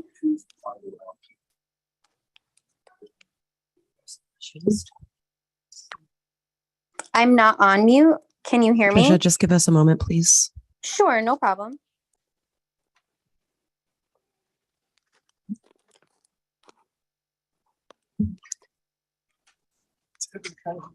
Can you please try talking now, Trisha? Sure. My name is Trisha Hunt, Camp Westwood Road. Thank you. So first, I just wanted to say thank you to everyone for coming out and doing all of this again. I know you've done it before, and I appreciate it for us kind of maybe newer to home ownership, newer to the town. I think maybe some of us didn't understand the process the way we should have. And I appreciate you giving us a second chance to really listen and understand. I have two suggestions, and then am I allowed to ask questions? Yes, please do. Okay. So my two suggestions was just, in listening to what you were saying and looking at the percentage of what employees of the town are paying in insurance, I do think there is a discrepancy. I think it was mentioned that teachers contribute 20%, admin 25%, and then I think they said on the municipal side 15%. So it's just a suggestion. I thought you presented a good budget the first time. I voted to approve it, but if the town really wants a lower budget, that's just one suggestion. And then another suggestion I have is in looking at the new budget, and I understand that we definitely have to pay people for what they're worth, but maybe considering the performance audit or the new performance criteria on the municipal side being tied to that raise could be a potential way to even out the budget maybe for one more year. Again, it's not a great suggestion. It's just something I heard. And then is it okay if I go ahead with my two questions? Yes, please. So my first question is, at some point there was mention, I believe, about anticipating major, or maybe major is a big word, but some significant increases in salaries in order to keep people on board. Is that something that this budget is anticipating, or are those contracts going to be in negotiation for like our next year's budget? Manager Marchant. With the specific to the Municipal Employees Council 94, the contract expires December 31 of this year. So any increases contemplated as a result of that collective bargaining would begin January 1. So it would be half of this upcoming fiscal year. And we didn't, we budgeted, I believe, 2% raises for employees, and the collective bargaining may end up at a different spot. And so we're going to have to find a way to make it work mid-year, which is typical for collective bargaining agreements. But does that answer your question? Yes. Can I ask a follow-up question to that? Sure. Where would, let's say collective bargaining ends up higher than 2%, where would those, like I said, I'm just learning this process and understanding a town budget. Where would those monies come from if we had to suddenly find more? So that it depends on what the town has in its budget. So like your home budget, there are sometimes unexpected expenses, sometimes unexpected incomes, and you're going to try to wing it as you go to make it all balance. And so typically what we would fund for contingency could be a cushion to offset some of those unanticipated costs. But also throughout the year, maybe there's a huge building boom and we're bringing in a lot more in permit revenue and fees that could offset it more than we expected. We try to budget conservatively so that we do have surpluses from unanticipated revenues. But on the other hand, the economy could tank and there could be less than expected. And worst comes to worst, we'd have to go to the town council to get approval to allocate funds from the town's surplus reserves that were not budgeted. We keep a healthy reserve for rainy days, for unexpected events, but we also try not to dip into it. Okay, thank you very much. My next question is more thinking about how what I've seen on social media and talking to some other homeowners that I know who feel like, just vote no to all budget. That's like a blanket statement I've heard a lot. If this budget isn't approved, which I truly, truly hope doesn't happen, what could the school and the municipal side just speak to where they might look to cut first? Because I know that we keep hearing as town taxpayers, like, it would be horrible, it wouldn't be great, it wouldn't be bad. But I think that people don't understand, maybe, and I feel like I don't understand, where would the municipal side start to have to break down the budget? Where would the school have to start to break down the budget? That's a very good question. And from an administrative standpoint, I would be looking to find savings immediately by leaving certain positions vacant and getting the salary savings. But when you have vacant positions, you also have people not getting the job done and not providing the services. So that's not really a sustainable position, but it's something that I can do immediately to help the situation. On a bigger scale, it's really up to the town council to decide on policy as to how to change the town's entire strategic approach to the services that it delivers. And, maybe there's a program that has to be cut. Maybe there's a park that needs to be closed. Maybe there's things that we need to do that have more of a direct visible impact on the public, because we just don't have the funds to cover it. I know it was mentioned last week whether the public would be amenable to giving up tax-funded trash services for pay-as-you-throw or a monthly payment fee. Replacing that service would free up funds in the current budget to pay for roads and potholes and bridges and buildings. But that would be a really big impact on every single homeowner that would then have a new bill each month to pay for trash service. But that's a policy decision that I can't make, and I can't guess what the community values or prioritizes. So that's why we use the public process, and the town council needs to hear from you and your neighbors. I do want to be careful, Ms. Hunt, that tonight is, in my opinion, not about threatening. We're trying to keep things factual, what possibly could happen. So I don't want anyone listening thinking that these are threats of some kind. We just want to state the obvious. Costs are going up. It affects the town and school and the things that we want to achieve. So there are multiple things that we'd have to consider as a council and as a school committee on what would be immediately affected. Okay, thank you. We don't have to go further. I definitely don't want anyone to feel like they're being threatened in any way. I think it's just hard for me, who actually feels like you put together a very fair budget that has the town going in a really positive direction, to hear when people just kind of blanket say no. And I know that's also frustrating for you. So I just didn't know maybe if people had an understanding, or if they would at least give a suggestion for what they want. Like, that's my biggest frustration, is I just don't know what people's values are, which I'm sure is yours as well. So thank you for giving me the time to ask these questions. And I look forward to, being an involved citizen. Thank you, Trisha. It looks like we have a second hand up. Bob Heavey, can you state your name and your address, please? Yes, Robert Heavey, 607 Weaver Hill Road in Coventry. Thank you. Please go ahead. Well, I've heard a lot tonight about the lack of voter turnout, and I just wanted to ask a few questions and look back a little bit at the history, because I don't know if the council realizes, but in 2012, the financial town meeting budget was decided by 370 voters. In 2013, the budget was decided by 150 voters. This budget was decided by 1,536 voters. So there's a lot more voters that are voting now than were voting in certain financial town meetings. And I don't know if everybody's aware of that, but there's a lot, much bigger public say.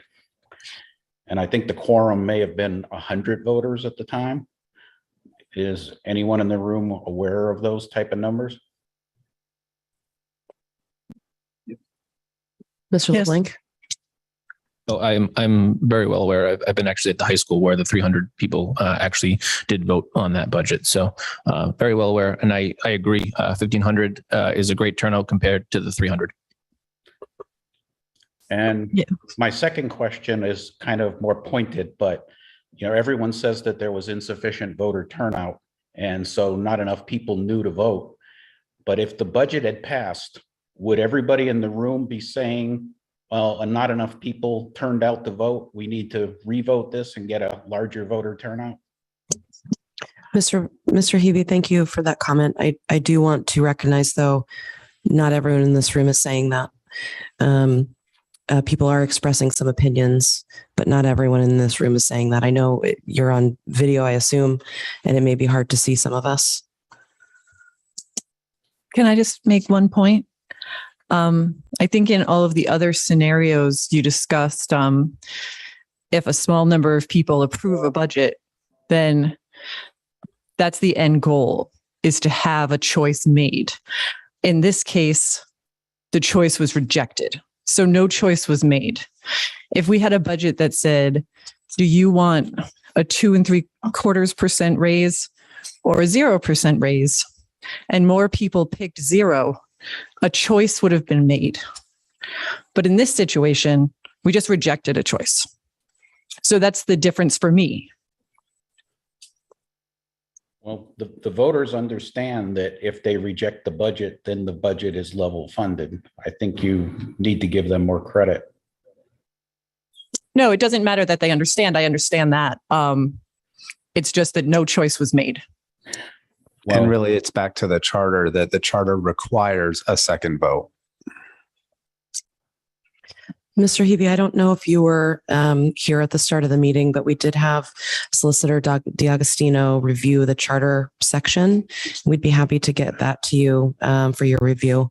And Mr. Guthrie had joined us earlier, who is on the Charter Review Committee for possible changes going forward, in case you're interested in some possibilities of how to change this process. I've been listening in for almost the entire meeting, other than when I had to do a Zoom update to get on. Thank you for being on for 90 minutes. Which is,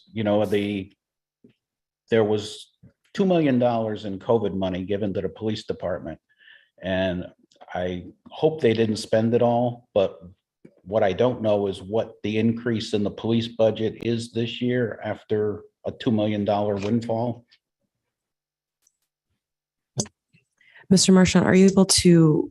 Yeah, I can speak to that. First, the way that worked in 2021, these were the initial funds received under the Trump administration, and those funds were expended in 2021 to offset police overtime and payroll costs during the COVID response. So those funds were received and expended in 2021, and the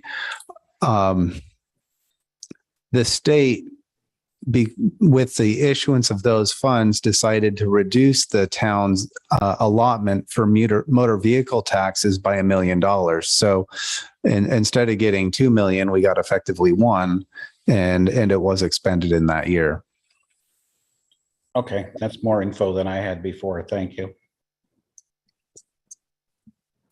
Mr. Hebe, any other comments?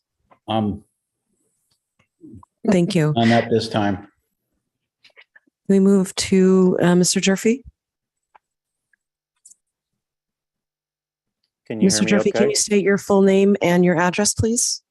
Sure. It's Herb Durfee. I'm the Planning and Development Director, and I'm actually in Jamestown as a renter. So is it acceptable to speak before the board tonight? Yes, it is. Okay. Thank you. Yeah, I just wanted to offer, as the new director for planning and development, any opportunity that people see fit to give me a call to talk about my department and the direction that I see it heading in. I more than welcome those kinds of phone calls and emails. I'm trying to operate our department as transparent and open as possible. So if there are people in advance of any kind of a future budget vote, I'm more than happy to try to answer any questions particular to my department. And I certainly welcome any kind of insight, good, bad, or indifferent. And then there is one other thing in terms of a lot of the discussions that I've heard tonight with regard to direction of the community. We are in the middle of updating the comprehensive plan, and this time I promise to get it past the finish line. But we are about to enter into the process of dealing with the vision and the goals and objectives, as well as actionable items for the comprehensive plan.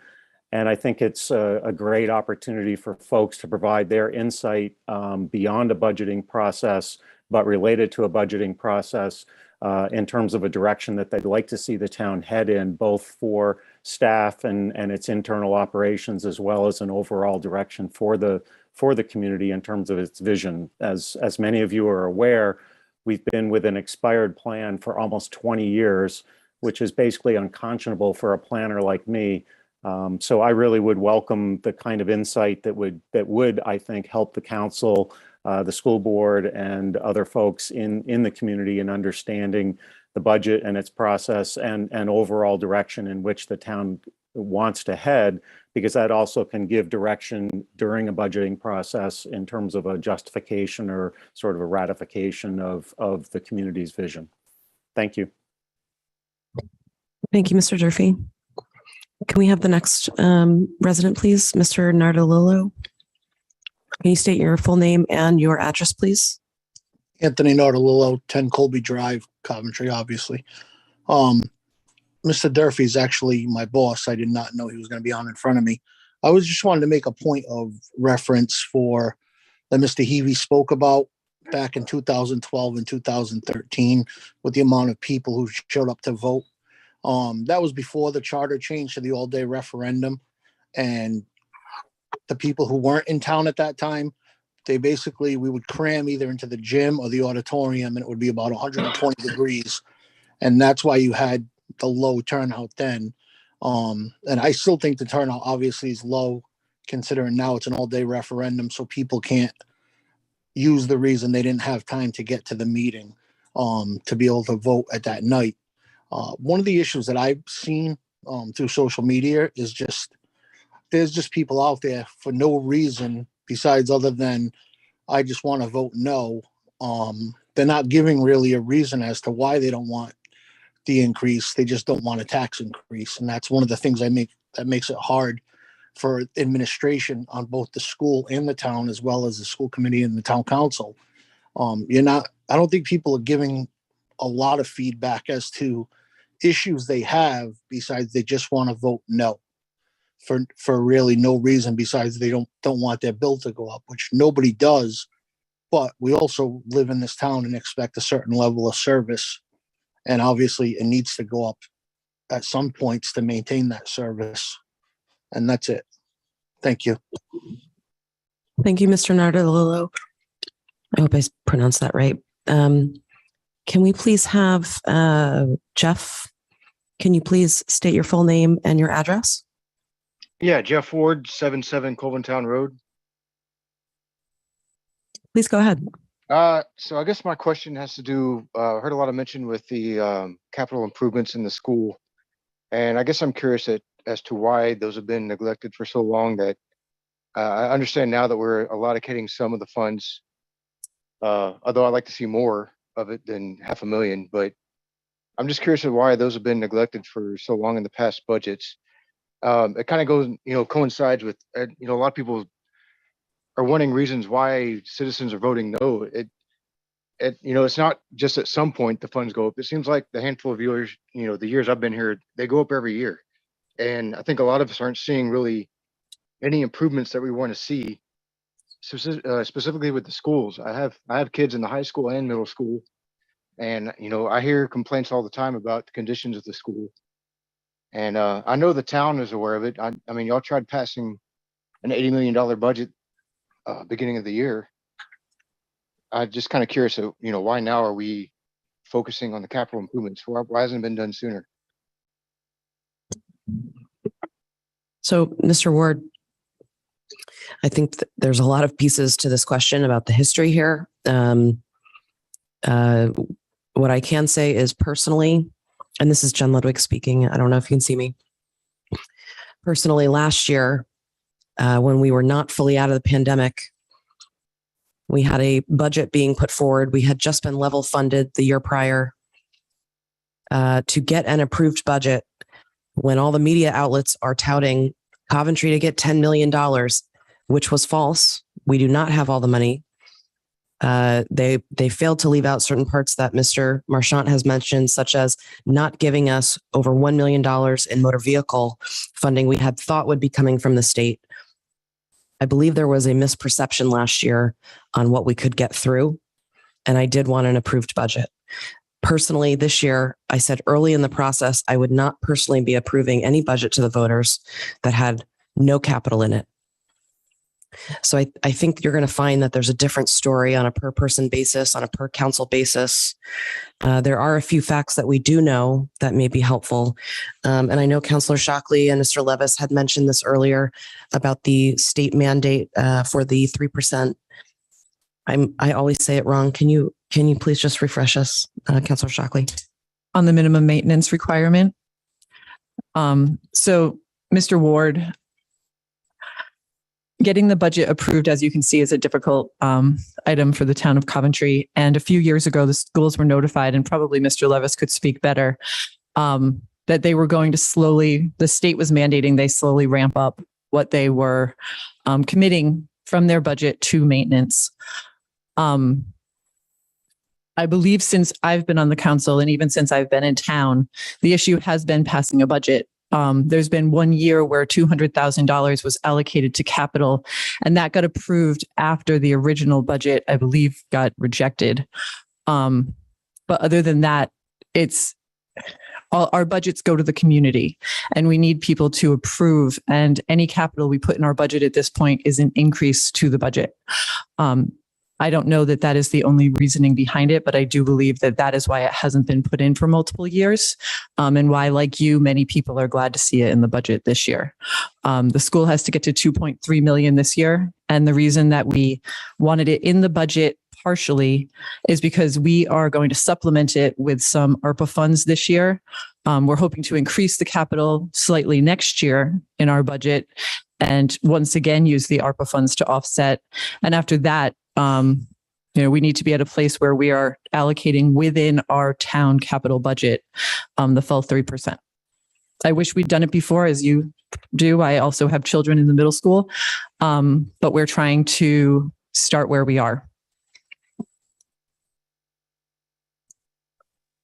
All right, thank you. Thank you, Mr. Ward. Bradford, can you say your full name and your address, please? Yep. Bradford Mayor, 360 Hope Furnace Road. Thank you for holding this meeting. I just have one question and a comment. I apologize if this was previously discussed. I dropped out for a few minutes. I know where the budget increase is 2.75% overall. Could we just clarify the amount for residential property owners? Isn't it something like 1.86? So, Mr. Mayor, I do just want to clarify the question, if that's okay first. There is no budget at this moment. We haven't quite gone on to that part of the agenda. This is the first public comment. But I think what you're asking is about the budget that was originally put forward and rejected, correct?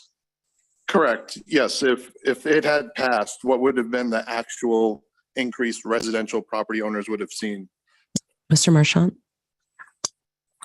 It would have brought the property tax levy up to 19.73, I believe it was per thousand, from 18 something or 1903 on the current year. I don't have those numbers in front of me, but it was a modest increase on that basis. And we don't have, it's a moving target because as our tax assessor is catching up on booking all of the changes and real estate values this year, we're actually seeing that number come down a little bit based on a higher assessed value. All right, thank you. Yeah, my point I was just trying to make was that the total percentage, whatever that may be asked, the residential rate is usually a little lower than that, correct?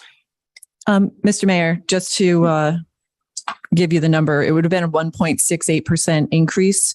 So taxes would have gone up by 33 cents per thousand.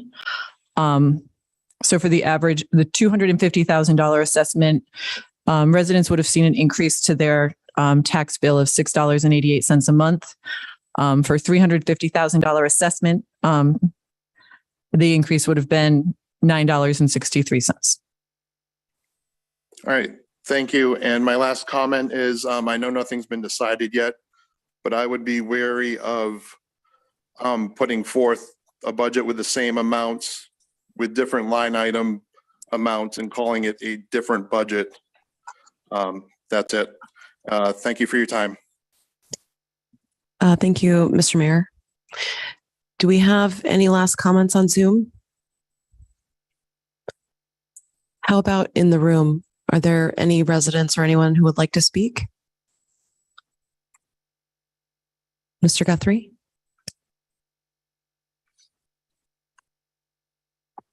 Thank you. I'm just wondering, I could be wrong, but I thought that on the last, if something goes out as a question for a budget, did I or did I not see something that said an RFP for fire and rescue services on the top of that? Yes. So I believe it was last Monday, the council approved the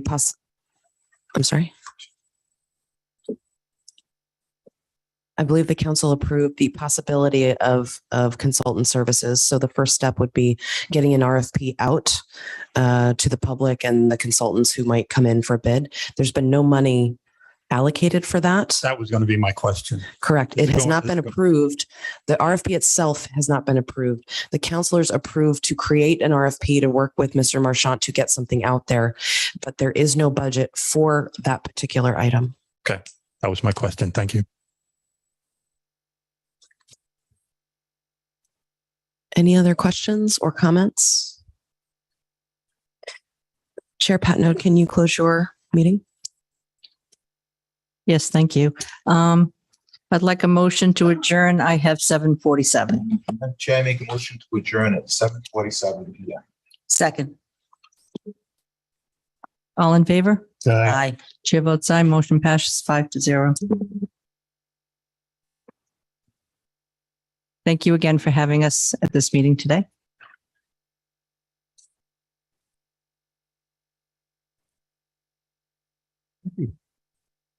Thank you, Ms. Ludwig and Ms. Shockley and Mr. LeBlanc. You did an excellent job. Thank you very much. Thank you for the courtesy.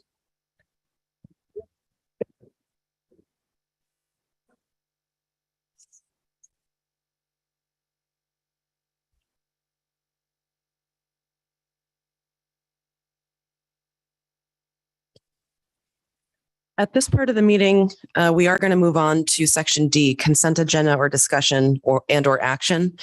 So what we have on the agenda, discussion action, adopting the town of Coventry's alternate operating and capital budget of $114,412,265 for fiscal year 2022 to 2023 for presentation at a special financial town meeting 2022 and all-day referendum 2022 as for town charter section 8.18. And so as we've all discussed, there had to be a number listed on here to basically bring it into the session for discussion. So now what I'd like to do is between the three counselors here, I would like to have a discussion on some of our thoughts, some of our resident feedback, and if we could each express some of that before going into specific line items, that may be helpful. But you do have the right to make a motion for anything you'd like. Mr. DiAgostino, can you please just remind me, we have 3 of 5 counselors here tonight. Does that mean that we need a majority vote of 2-1, or must all 3 counselors vote in the affirmative on anything that moves forward? Because you have 3 here this evening, all 3 have to vote in the affirmative to move an action off the agenda. So I do just want to keep that in mind as we proceed. Does someone want to start? Sure. Mr. LeBlanc? I'll start. From resident feedback, many of the residents that reached out to me do not want a level funded budget. If you look at the actual votes from the first all-day ref for this year, District 2 and District 3 did approve the 2.75, but I do have to say it was a very narrow margin of approval. So that being said, if you go back to the last town council meeting, I had specifically asked Mr. DiAgostino the timeframe of the word shall. I think that we got some feedback tonight. It wasn't a ton of feedback, but I'm glad that we had this meeting.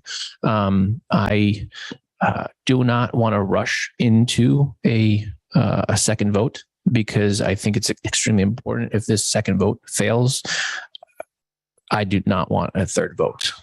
So I think we need to have a very good open discussion tonight. I know I have some proposed changes. I don't think you want to get into that yet. But I can tell you from the feedback that I got from Facebook, from emails, from calls, people did not want to settle on a level funded budget. Councillor Shockley. Thank you. So while I did have a couple of residents who had said that the no vote should carry, most people who reached out to me did not want a level funded budget either. And even those who didn't support the entirety of the budget, for the most part, wanted to see the capital kept in the budget.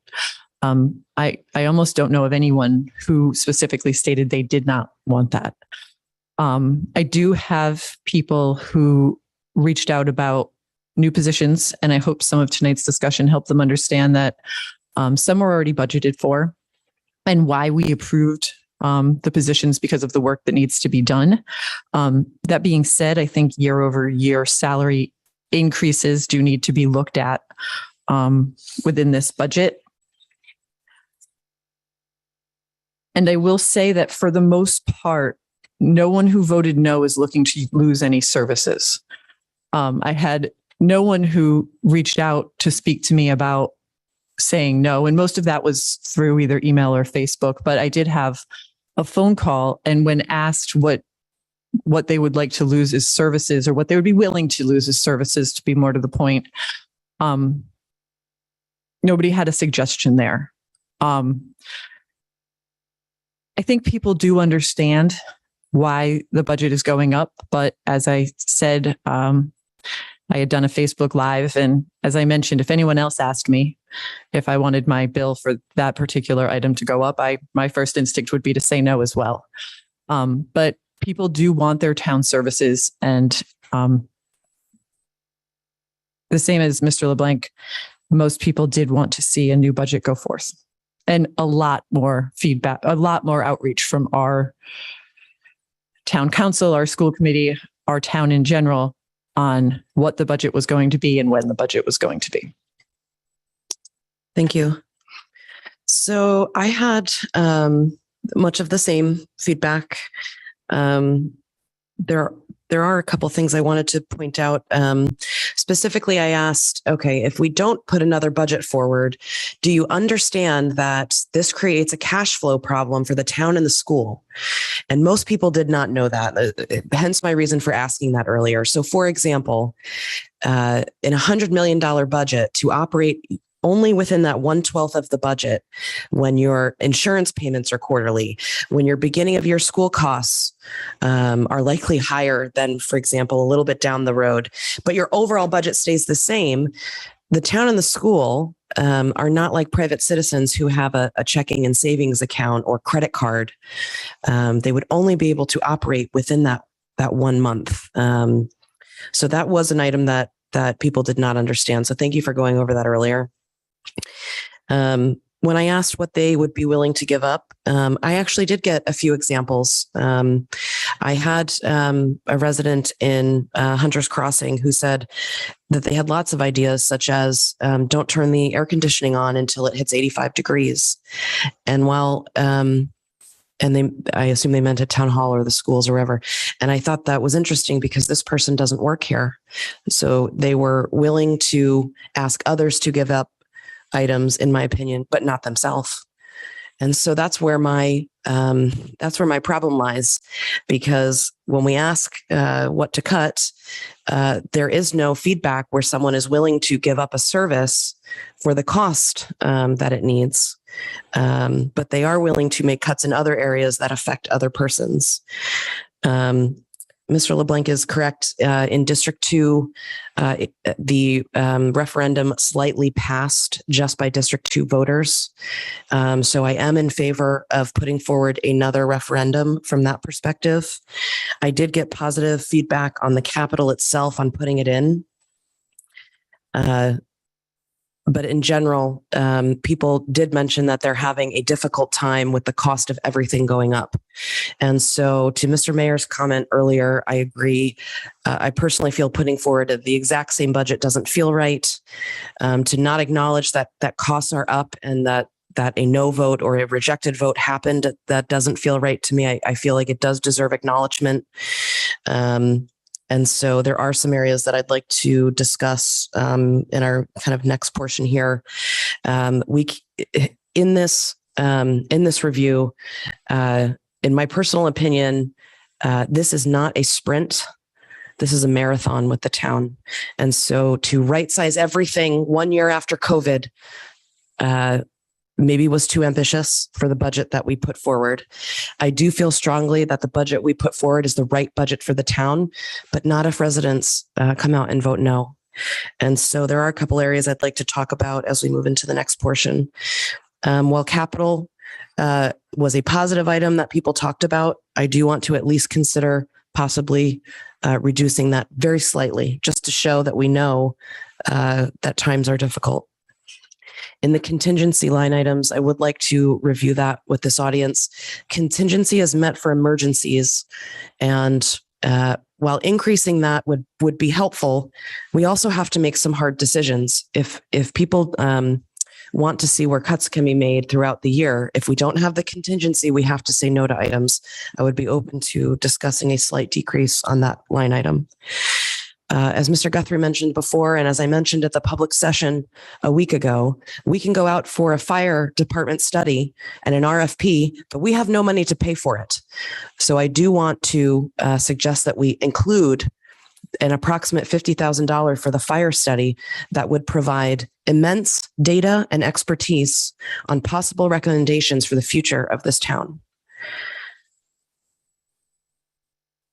On the salary side, I have a really tough time with the salary portion because it is, in my opinion, and probably in the charter somewhere, I don't need the reference. Mr. Marchant is the town manager and runs the daily operations of the town, but we allot the total budget. And so I do not personally want to get into this director should get this much and this director should get that much. In my opinion, that's up to the performance evaluations of the town manager that we have in that spot. I do think as a total line item, if we want to discuss possibly reducing that figure, I would be open to discussing that. I did hear Councilor LeBlanc, you mentioned you have specific line items you'd like to go over. Would you like to go next? That works. Thank you. I'm going to preface it with some information. I think it would be naive for us not to acknowledge the fact that companies across the nation are terminating many employees right now.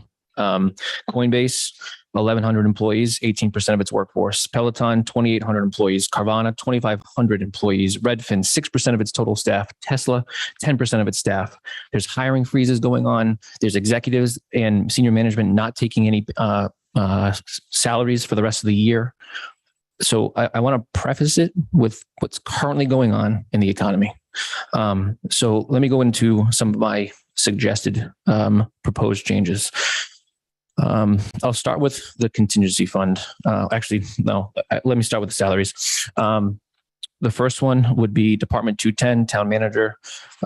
The current change is a $6,000 increase. I would recommend a $3,000. There's also a receptionist in the same exact department. There's two new receptionists. I'm saying let's just eliminate one of the new receptionists. So that's a $28,000 savings, actually $28,629 to be exact. The finance directors, this is Department 610. The increase is $22,000. That's a 21% increase. I recommend a 3% increase, which would be $3,000. That's savings of $18,943. Information technology. There's an IT administrator. If you look at FY22 to FY23, there was no change. This is a question from Mr. Marchant. For that position, was there no increase because there was a promotion for that person? Is that why that person did not get an increase? Yes. Okay. And okay, then I can. Thanks, Ben. Sure. Was the increase built into the salary he got promoted to? So is that salary the same as it was? Have we checked to make sure that salary is commensurate with other towns? Two things. It's a moving target. We moved an IT tech to an IT systems administrator. And while that moved, that was a sizable increase. We reduced the positions in IT from 2 to 1. So the responsibilities are much higher. And even at the new salary, there's a difference of $20,000 compared to the market median for the same salary in the salary survey. But because this position is earlier in the career, there's room for growth, and we don't need to try to catch up to the full market median immediately. But that's the dynamic I'm looking at. I guess with that being said, I'll still go with my original. I did a 3% increase. That would be $2,634. So that's actually not a savings. That's a cost to offset some of the savings I've already previously stated. The tax assessor, there was an increase of 8%, a $5,677 increase. I would reduce it to 3%, which would be $2,280. Roads and Bridges, Department 830, the director, there's a 9% increase of $8,412. I would do a 3%, which would be $3,075. Department 940, director salary, there was a 11% increase of $10,629. I would do a 3%, which is $3,120. Library, there was a director increase of 24%. Again, I would bring it down to 3%, which so the 24% increase was $17,183. I would bring it down to $2,625. So those are my salary related changes. And I want to preface it with everything that's going on with hiring freezes, execs and senior managers not taking pay for the rest of the year. And it doesn't matter what industry you're in, they're all getting hit. That's salary related. And then I just wanted to call out in Department 710, I'm going to start with the photographic supplies. If you look at FY21 actual, there was only $2,636 of expense. In the FY22 budget, it went all the way from $2,000 or $2,600 to $61,775. I was told that that was related to police body cams for police, which we have not spent in FY22. So the FY23 budget that we're discussing tonight has the exact same amount of $61,775. I would believe that that's a one-time expense that we're not going to continuously make year after year, and that would be perfect for one-time revenues of ARPA funds. So I would suggest that we bring that line item down to the $2,636 from the previous year, and that's a $59,139 savings because we would be using ARPA funds. And I believe the last change, nope, two more, sorry. Department 830. Repairs, streets and sidewalks. FY22 budget was $80K. FY23 is $130. So it's a $50,000 increase or a 63% increase. I would bring it down to 80 again. ARPA funds, we're specifically supposed to use it for infrastructure type of expenses. So the taxpayer wouldn't have to take the hit of the $50,000 increase. We'd be using ARPA funds. So that's a $50,000 savings to this current budget that we're discussing. And the last one is Department 951 Contingency Fund. FY22 budget was $71,900. This year's budget, actually, I know I emailed you. You had mentioned it was $314,148 is the increase that year over year. Again, we have ARPA funds. Just like for the performance audit, it was $130,000. We didn't have that in our contingency funds. So what did the town council do? We used ARPA funds. We have plenty of ARPA funds, even from the funds that we've already received. I know there's more that we haven't received, but we have plenty. So I would reduce it so that we have reduce it by $150,000. So there's savings that the taxpayers do not have to take on, and total savings from everything that I've discussed. There was a significant amount of savings. There was one cost increase. It's $359,733. And when I had asked you, Mr. Marchant, what that would bring the levy down to, it would bring it from 2.75 down to 2.27. And I think all of those should be amenable. It's us tightening our belt. And it allows time for performance audits and goals to be drawn up by you, Mr. Marchant, shared with the town council for all these directors. And then if next year things change, the economy changes, and the town council wishes to do so, we can make said equity adjustments. But those are my suggestion changes. Councilor Shockley? I had gone in the same direction as Councilor LeBlanc. In going into all of our town directors, and I'd set a cap of 4%. Anyone under that, I had left the same. My thoughts are, I do want our staff to be compensated in a way that will keep them here. I want them to be paid fairly for the position that they have, but I just don't think we can catch up in 1 year. So I'm glad to have more discussion about the amount that is the cap, but I do feel that Councilor LeBlanc and I are going in very much the same direction on that. The one item that I wanted to ask about, according to the list that Councilor LeBlanc just gave, was the repairs to the streets and sidewalks, only because of the fact that people do mention that a lot as an issue in town, road repair. And I believe this was a separate line item from the capital improvement money that we had. So I would wonder if we would want to keep that in based on the fact that so many residents are interested in us moving forward and doing work on these projects. So just another item that I would like to have be part of the discussion. If I could just clarify my comment though, I was taking out 50,000 from that line item.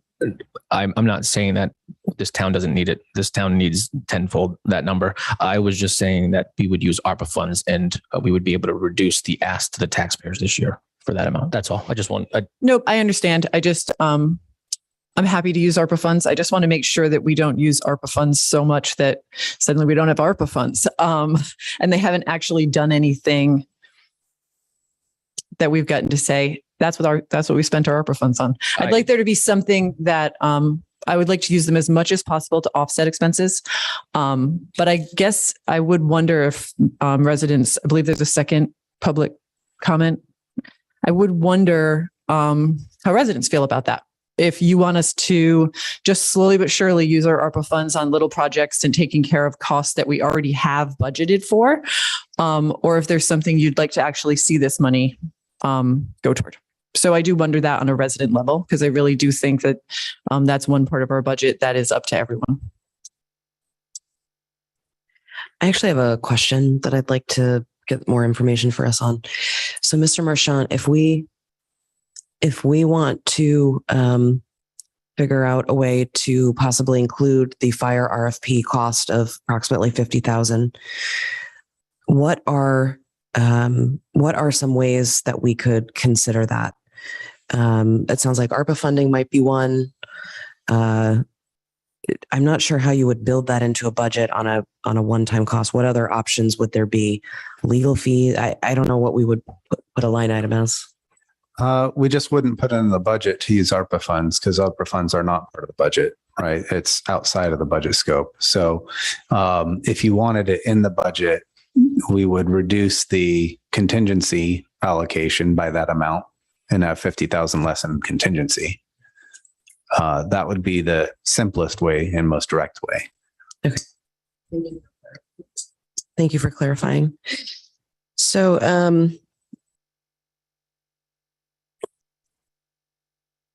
and you're probably wondering what we're looking at. So we're just for the public, so you can see, we have a list of line items that the counselors are suggesting, and we're furiously taking notes on of what they're saying. And so that's why we're, working on this in front of us. Mr. Marchant?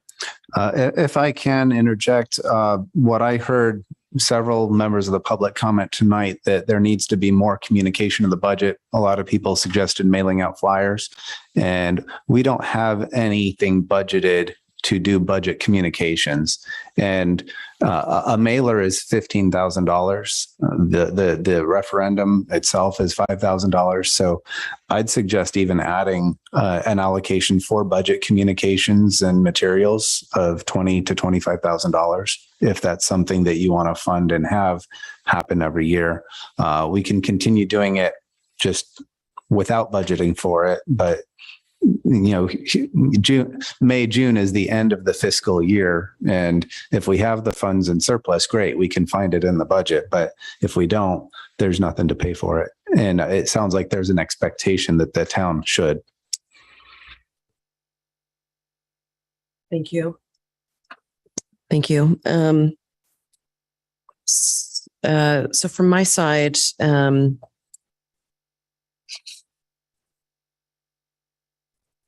I would like to consider something that both counselors both mentioned in terms of capping a percentage increase. The 4% number, whether it's 3 or 4%, can we call it 3.5? Like, could we get agreement kind of in the middle there? Because it kind of sounds like we're all heading towards there. In the contingency fund, Mr. LeBlanc, I noticed you had said, use ARPA funding. I would be in favor of, let me just see the notes here.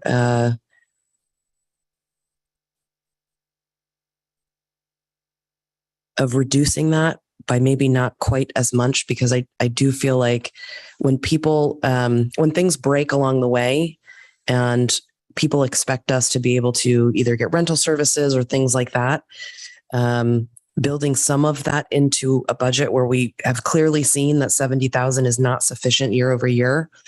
Could we maybe come down a little bit on that number of what's being removed? Let me just clarify though. So if you go to the contingency, it's Department 951, the contingency fund currently. So in FY22, the budget was 71.9. Mm-hmm.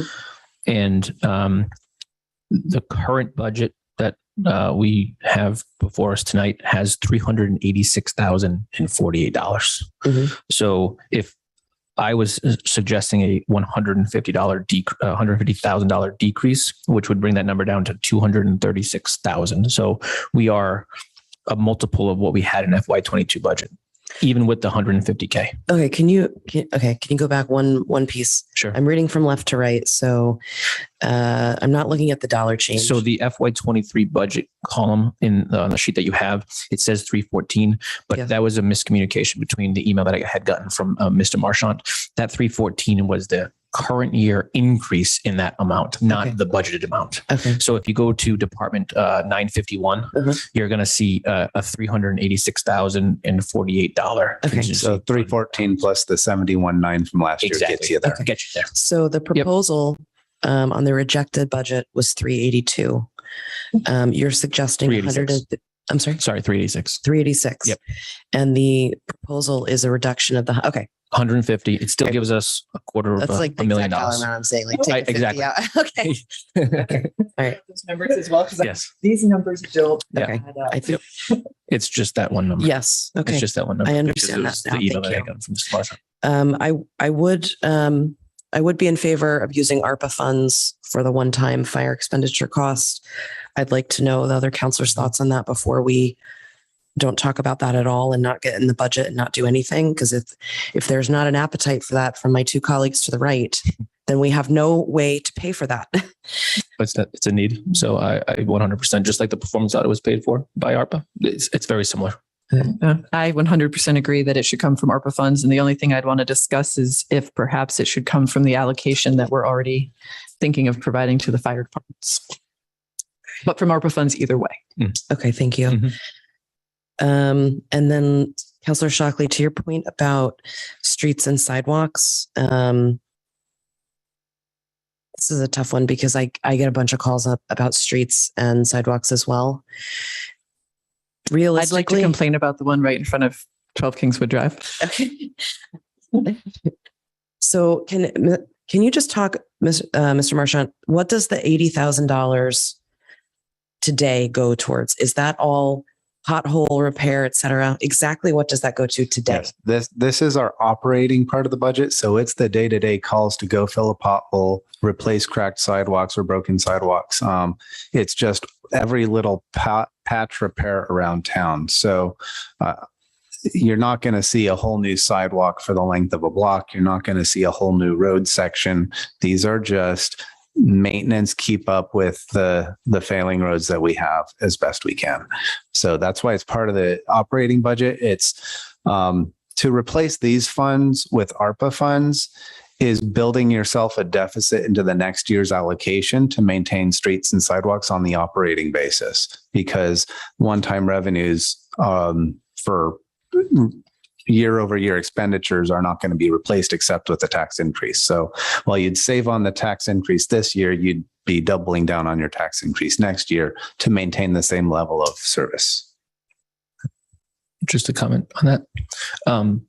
If we look at Department 980, which is the Capital Improvement Reserve Fund, we had 0 in 2022, and proposed current budget has $555,354.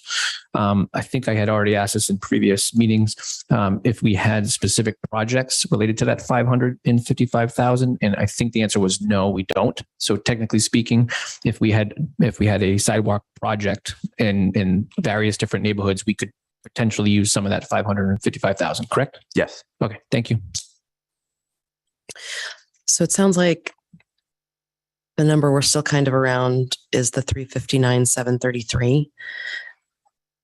And I would agree, at least for me. And I think Mr. D'Agostino can speak to this. We have to be very specific in any changes that we make to this budget. We actually have to give the department, we have to give the line item, and we have to give the amount. Is that correct, Mr. D'Agostino? Yes, I think as you read off your proposals, that was a very ordered manner in which to take these questions up. Thank you.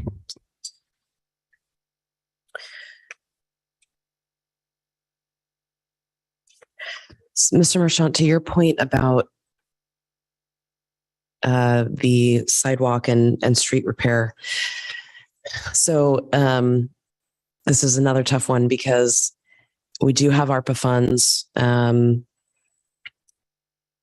There could be one-time expenses in here, but this is an ongoing item. I have to admit, I don't know what we're going to do with $80,000. That's nothing for roads in this town. We have 220 roads across Coventry. 404 miles. 404 miles total. So the building in is, it just feels so much bigger than this. I mean, it's a drop in the bucket. I truly believe we're going to have to, once we see the findings from the, for the public, we did, Mr. Director McGee went out, we hired a third party at the council's approval to perform a road and sidewalk study of every road and sidewalk in Coventry. And I believe, should be seeing those results this summer, Mr. Marchant. I believe once we see some of the results on that, people are going to be shocked with how bad these roads are. It'll be ready to be presented next Monday. Next Monday. Thank you. I would be comfortable with the changes on the sheet if we could add in the 20K on budget communications. It's the one piece of consistent feedback we've heard from everyone, town side, school side, that they want more communication. It sounds like the code red would not cost additional for a budget communication. But it sounds like there are some additional things that residents are asking for pretty consistently here. And if we're going to notify them, then we have to have the money to notify them. So if that's what they want, then let's give that to them. I would agree. Would we add that to Department 610 Finance, Mr. Marchand? Or where would you place that in the budget? Because we just need to find a home.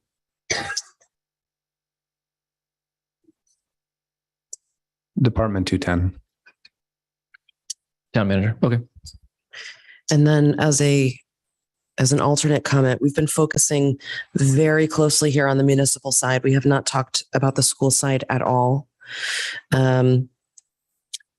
I do want to make a comment. Some of the stats that Mr. Levis showed us earlier, I am shocked at. I did not know until just less than a year ago what our per pupil spend in Coventry was. And I think as more and more parents find out, we are one of the lowest spending towns in all of Rhode Island on our students, yet we are in, I believe it's the top half of all high schools in the state. They will be able to see the good things happening on the school side, and that we should not be touching their budget this year. So I am not in favor of touching the school side budget this year of what was proposed a few weeks ago. Your comments? I agree with you. And I think if that was part of our intention, we should have had that discussion while the school committee was here. I would agree for two reasons. The first one is contractual obligations, which we all very much dislike. But a former town council has approved the current teacher contract, which is the year 3, which is the most expensive year in that contract. So that's one reason why they need the money that they're getting. And then point number 2, I did have a discussion with Superintendent Levis about what happened in Texas and the additional needs for security. I believe that we need to spend that money. And if we're going to cut from anything on that side of the town's townwide budget, we're going to have a problem with the maintenance requirement. We're going to have problems with paying teachers, and we're going to have problems with safety. And I don't think a cut on that side right now can happen. I would ask, though, if any of the potential state aid covers any expenses that perhaps would have come out of ARPA funds from the town. If it could come from that state aid instead, I'm not 100% sure, and I'd want you to take a look. But it does seem as if some items, such as the doors, possibly fall under the potential state aid, and I know they were on the budget originally. So if we can save some ARPA funds and be able to allocate those differently for the town, that would be an appreciated item for you to take a look at. So do we feel like more discussion is needed, or do we want to proceed? I think do we have to take this in 2 pieces? Mr. D'Agostino, do we have to say whether we want to propose a budget and then the resolution, or is it all in one in a resolution? I think you could take it all in one based on what the discussion that was had earlier this evening. It appears based on your conversation that if you had a motion and a second, that it appears that there might be unanimity given your discussion. So I would recommend taking a vote that incorporates the items that were discussed with the adjustments that were discussed, and then having a vote on that item, a vote on that motion.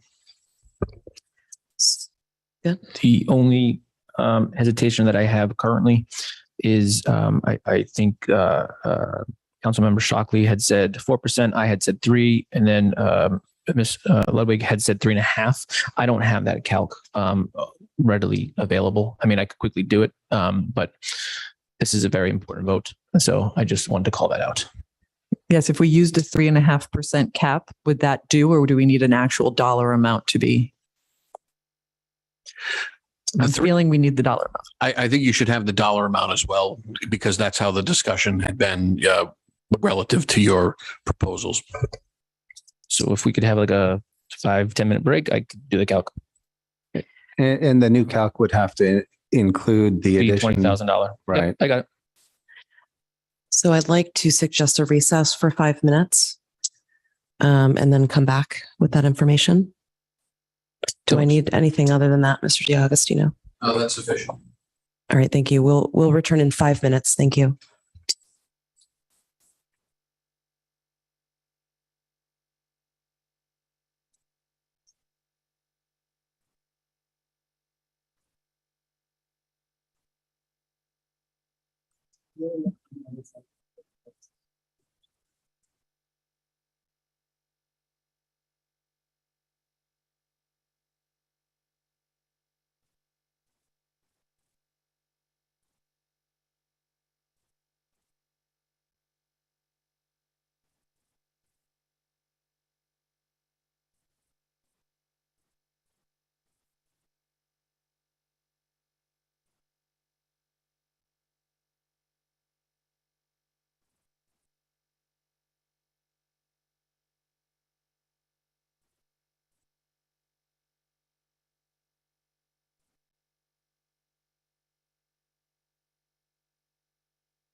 Mike, are we back on Zoom?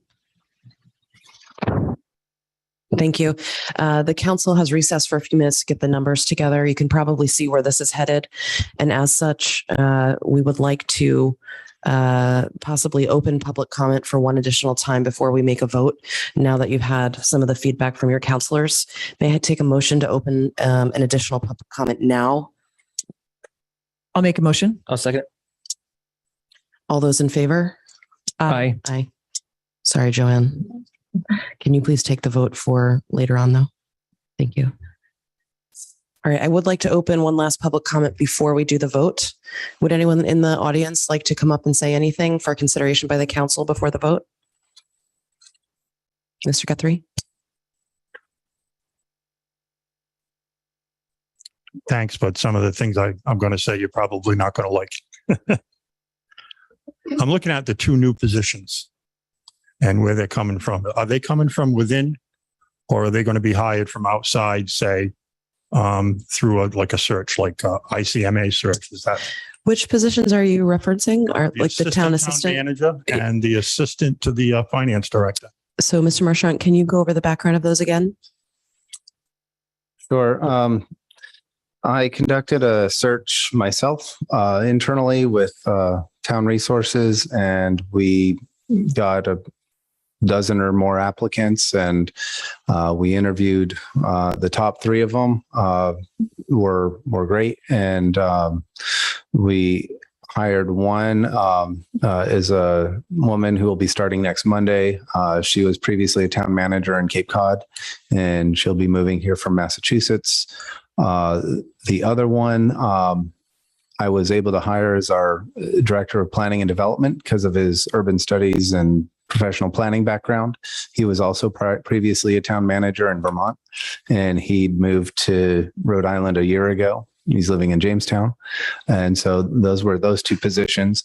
The finance director, we had an open search advertising on a number of sites for several months, and we were able to hire a local resident, gentleman who moved here in retirement a couple of years ago, and he's working out great. So one is from within the community and two from outside of the community. Are the two from the outside of the community from a part of the ICMA? That's my question. One is not. Okay. So for you and for the voters, the ICMA is a pension system. And many managers and finance directors and other groups are part of this retirement system. And you will not be, they will not be any part of any pension system in the town. But the ICMA is a group of people that usually have to travel through their positions because they don't last too long. Typically, a manager may last 4 to 6 years. And you know, one of the biggest things that comes up in when someone's being hired by the ICMA is the pension. So, you know, they negotiate a contract with cities and towns, and they get paid a salary. They would like to have a certain amount go into their pension, and sometimes they negotiate exit clauses. So here we are, where the voters are saying no to the budget, and we're going to hire people that we don't need. In my opinion, we don't need an assistant town manager. And I don't think the people out there will say yes to an assistant town manager. We don't need an assistant to the finance director. You may recall a few months back, I saw it on TV where 180 people didn't get checks and the blame game went around. Somebody got dismissed. A town employee got dismissed over that. A lot of the people didn't like that. So a lot of people that are in town, that have been in town a long time, they know a lot of things. They know all the things that are being hidden. So at a time when everybody's clamoring to, you know, stop the spending, you know, you're making cuts to important things, you know, on the municipal side, but we're getting top heavy on administration.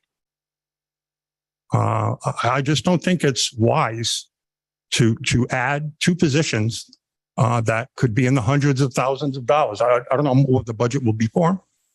Maybe you do. Can you share that with us? I'd like to know that. Mr. Marchand, I believe you explained this once before, but these would not be new positions for additional requests to the taxpayer. This is being funded at today's current budget. So does that change your question, Mr. So who was let go to open up the salaries for these people? How many positions were let go? I don't understand it. Some of these we had positions- retirements. And Mr. Wazika was part of our budget in addition to our town manager. And that position retired as well. Well, that position was filled by him. So he's in that part of the budget, no? No, Mr. Guthrie. I don't know if you remember this, but last year when Mr. Marchand joined us as the town manager, Mr. Wazika moved into the admin position. It was a specific role that we budgeted for last year. So it is a budgeted role that is separate from the town manager. And when Mr. Wazika retired, that role still exists. It's still budgeted for. So it's my understanding that that's where we're getting the funding for the town manager assistant. I do want to think about your comments a little bit here. So when you think we don't need, when you say I think we don't need these top manager positions, I do want to give you into some insight into why I do think we need some. Wind turbines in District 1. We have spent countless hours going over the wind turbine issues. The council brought in additional counsel. We asked Mr. Marchand to focus on that. We have gone out to RFPs to say we need independent flicker studies, et cetera. So do I have, just from my own counselor perspective, do I have Mr. Marchand focus on that and continue on that? Because I want to. I have groups of District 1 residents, not even in my own personal district, that are being negatively and daily and hourly impacted by that. But we also have a sewer program that really I need Mr. Marchand to look at. I don't have two Mr. Marchands, so I have to delegate in some way to this town manager assistant position for what I'll deem as less of a priority. Everything's a priority in town, but if you have 10 priorities, I'm going to say our sewer is in the top 3. And while wind turbines and the issues with that are a major issue, I can't compare it exactly to the sewer program. So that's going to have to come down on the list. So do residents want me to not have anyone focused on wind turbines at all, or keep the momentum going there, having somebody who's reaching out on RFPs, somebody calling to try and find independent measurement studies, persons, companies, somebody that will help us? Or do I just drop it completely? And the window opened up for a town manager assistant position where we do not have to ask for an increase in funds, but this town manager assistant will be able to take on some of those things so we can move Mr. Marchand onto some of the items that we actually hired him for a year ago with some of his background in sewer and infrastructure. So that's a personal decision. I understand that. My point is that when you're hiring at a point where people are clamoring and voting no, when you go to add things, they're going to continue to say no. So it really doesn't make any sense. And when you talk about all of the different things that are happening, most of that is done legally. So mostly it's all different. I understand there are different legal teams that work for different issues across the town. But just to add positions that at a time when people are clamoring to say no, I'm just saying that it will make it will turn a lot of people off. So, the most important things, are going to be public safety, schools, but adding, positions at a high cost at a time where now you're cutting things, in lower parts of the budget, it really makes no sense to me. So, I would, consider, even a hiring freeze for the time being, and then explain that to the people next time around when the budget comes and say, listen, these are the reasons we need it. Don't hire for it and then say, we did it for this reason. Explain to them first instead of later. Just my opinion. Thank you. Is there anyone else in the room that would like to make a comment or ask a question? How about anyone on Zoom? Can you please raise your hand and we'll allow you in to speak? Trisha, can you please just restate your name and your address before you start? Yep, it's Trisha Hunt, 526 Camp Westwood Road. Thank you. Go ahead. Okay, so I hope you'll bear with me because I've been writing notes. And as I mentioned before, it's kind of my first, go around at all of this. So the first thing I wanted to say was, just as a comment, thank you for not touching the school side. Just as a taxpayer voting, I agree with that decision. So my second comment is, you said earlier, there was an ask of the audience wondering what our opinion was about ARPA funds. I was just wondering, and you can tell me now's not the time, but could you just explain what the ARPA funds were and what their intention was when they were given to us? So how about 30 seconds now? And then we do have some material on the town website, Trisha, that we can point you towards that gives several presentations worth of information that we've gotten in public sessions over the last year. I'd be happy to send that to you. But basically, the money coming from the federal government that is coming to the town of Coventry that we will be able to use on multiple types of projects. However, the majority of them will likely have to do something with infrastructure for sewer, water, things of that nature. So there are stipulations on how the money can be used. But I'd be happy to forward you some of those presentations. Basically, when we say ARPA money, it's the COVID money that's come from the feds. Okay. And I'm definitely going to be, like I said, it's a shame on us for not knowing this, but I think I'm appreciative for you all to allow us to ask the questions now before we vote again. So was there a suggestion being made in the new proposed budget that we would be using ARPA funds towards Department 951, which I think is the contingency? If needed, yes. Okay. And part of that would also go towards I'm sorry, it's a lot of acronyms tonight, the RFP for the fire. What does RFP stand for, Mr. Marcia? Request for proposals. Request for proposals. So basically, we send something out in a public forum so that other, companies, consultants, et cetera, can make a bid for the town for whatever it is that we're asking for. So we have to, if we actually decide on someone who comes in and puts a bid and they say, okay, I'll do this work for you for $50K, we actually have to have the money to pay them to start the work. So that was my point. We do not currently have anything budgeted for the fire RFP that we agreed would go out sometime in the next few weeks, I guess. But it sounds like the counselors tonight did agree that we would be in favor of using one-time ARPA money, as this appears to be, and hopefully a one-time request.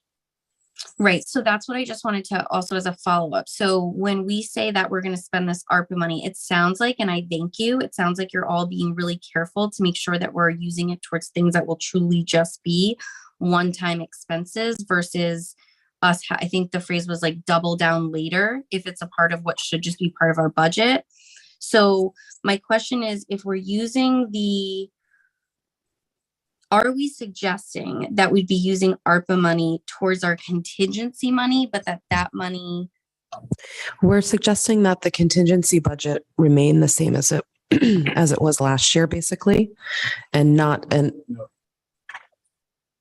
Let me clarify. Yeah, let's have the exact number here. In the previous budget that was rejected, the 2.75% increase for the levy, there was a budgeted amount of $386,048.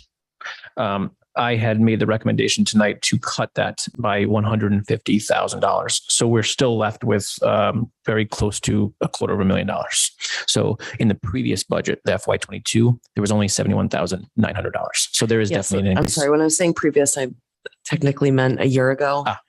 I know this is confusing. We work on fiscal years, Tricia, so sometimes I get it mixed up as well. So July 1st is the start of the next fiscal year for us.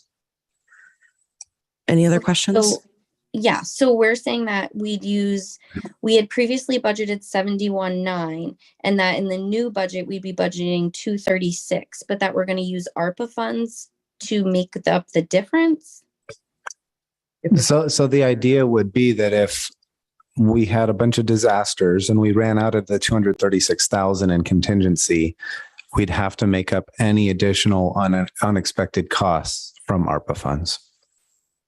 And Ms. Hunt, let me just clarify if I can. That 236K that is going to be in this proposed budget, if nothing else changes tonight, there's actually no cost currently that we are aware of that we're going to use that 236,000 for. It's purely a contingency. Think of it as a savings account.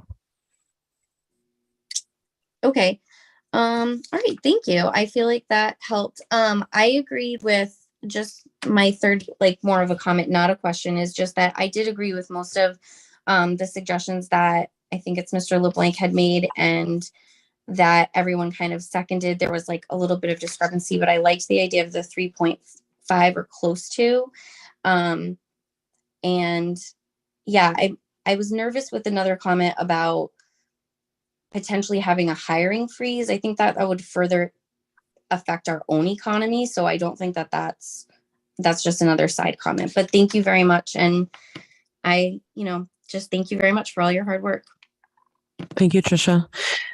Mr. Heavey, can you say your name again and address for the record? Yes, Robert Heavey, 607 Weaver Hill Road. Thank you. Go ahead. And I just want to state that in this case, I agree wholeheartedly with Mr. Guthrie. I think, some of those positions may have been funded in the current budget. If they're vacant, then the budget would have a surplus and you would carry forward with a smaller budget rather than just taking the funds that you have and finding another way to spend them. That's all I've got to say. Thank you, Mr. Heavey. I do, I've heard that sentiment before on a Facebook posting over the weekend. What I'm wondering is if there's a perception here that the only way that the town saves money is by hiring and firing, because people aren't the only way that we pass savings on to our taxpayers. So maybe that's something that we can consider as a council on how we get specific updates back to residents so they have a better understanding that it's not just the people on the budget, but there's some significant things we're doing in each of the departments on the town side, as well as some of the large items that Mr. Levis mentioned that are contributing back to savings for the taxpayer. Councillor Shockley. Yeah, I'd just also like to say that we're not looking to allocate every dollar. If we lose a position, we're not automatically looking to fill it. But if there is something that there is a need, we are understaffed according to the performance audit that we received. And there are so many large projects that the town is trying to work on. Even just talking about a fire department RFP tonight. The fire departments are not under the town, but we are being tasked with at least doing the research to see what the best thing is for the people of Coventry with our fire districts. So that's a new project that the town is working on, along with trying to fix our sewer ordinance, with trying to keep a pond full, with moving forward with things happening in the center of New England. There are a lot of projects, and I think Councilmember Ludwig said it very well when she just pointed out that we don't want anything to fall through the cracks because we only have one person to focus on all these projects. We want them not only done, but done to the best of our ability as a town council. And our town employees. So if we didn't need a position, we'd be more than happy to just eliminate it from the budget. But in this case, there were positions that are necessary as far as the council in doing the research and doing the work can see. So I understand why people might not think they're necessary, but we really have put a lot of time and thought into what the town's needs are. So I just want to make everyone aware that, we don't go into this with our eyes shut. Thank you, Mr. Heavey. It looks like Michelle Cohn. Can you state your name and address for the record, please? No, it's actually Anthony. I'm sorry, Mr. Nardolillo. Can you state your name and Anthony Nardolillo, 10 Colby Drive. One of the things I'd like to address is I'd like to compliment Mr. Marchant on hiring. I know people are complaining about some of the new positions. However, we did hire a full-time engineer, which we were lucky if with the previous, he was a subcontractor. We would be lucky if he worked 20 hours a week. And obviously bringing in a full-time engineer, that will help with the sewer issues and a lot of the sewer stuff. So that position is one that I feel is absolutely necessary. Then just to touch on the hiring freeze, I believe at Public Works, they're short drivers, and we're not getting tons of applicants to fill the positions.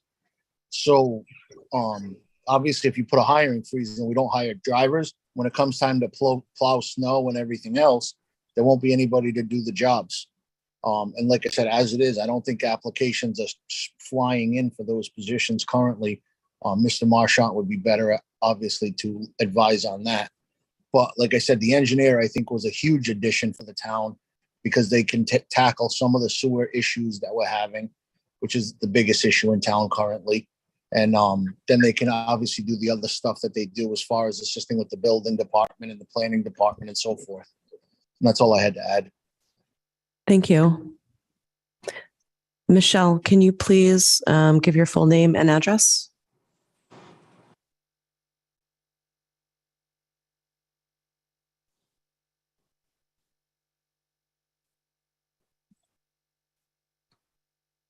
Mike, is she going to need to take herself off mute?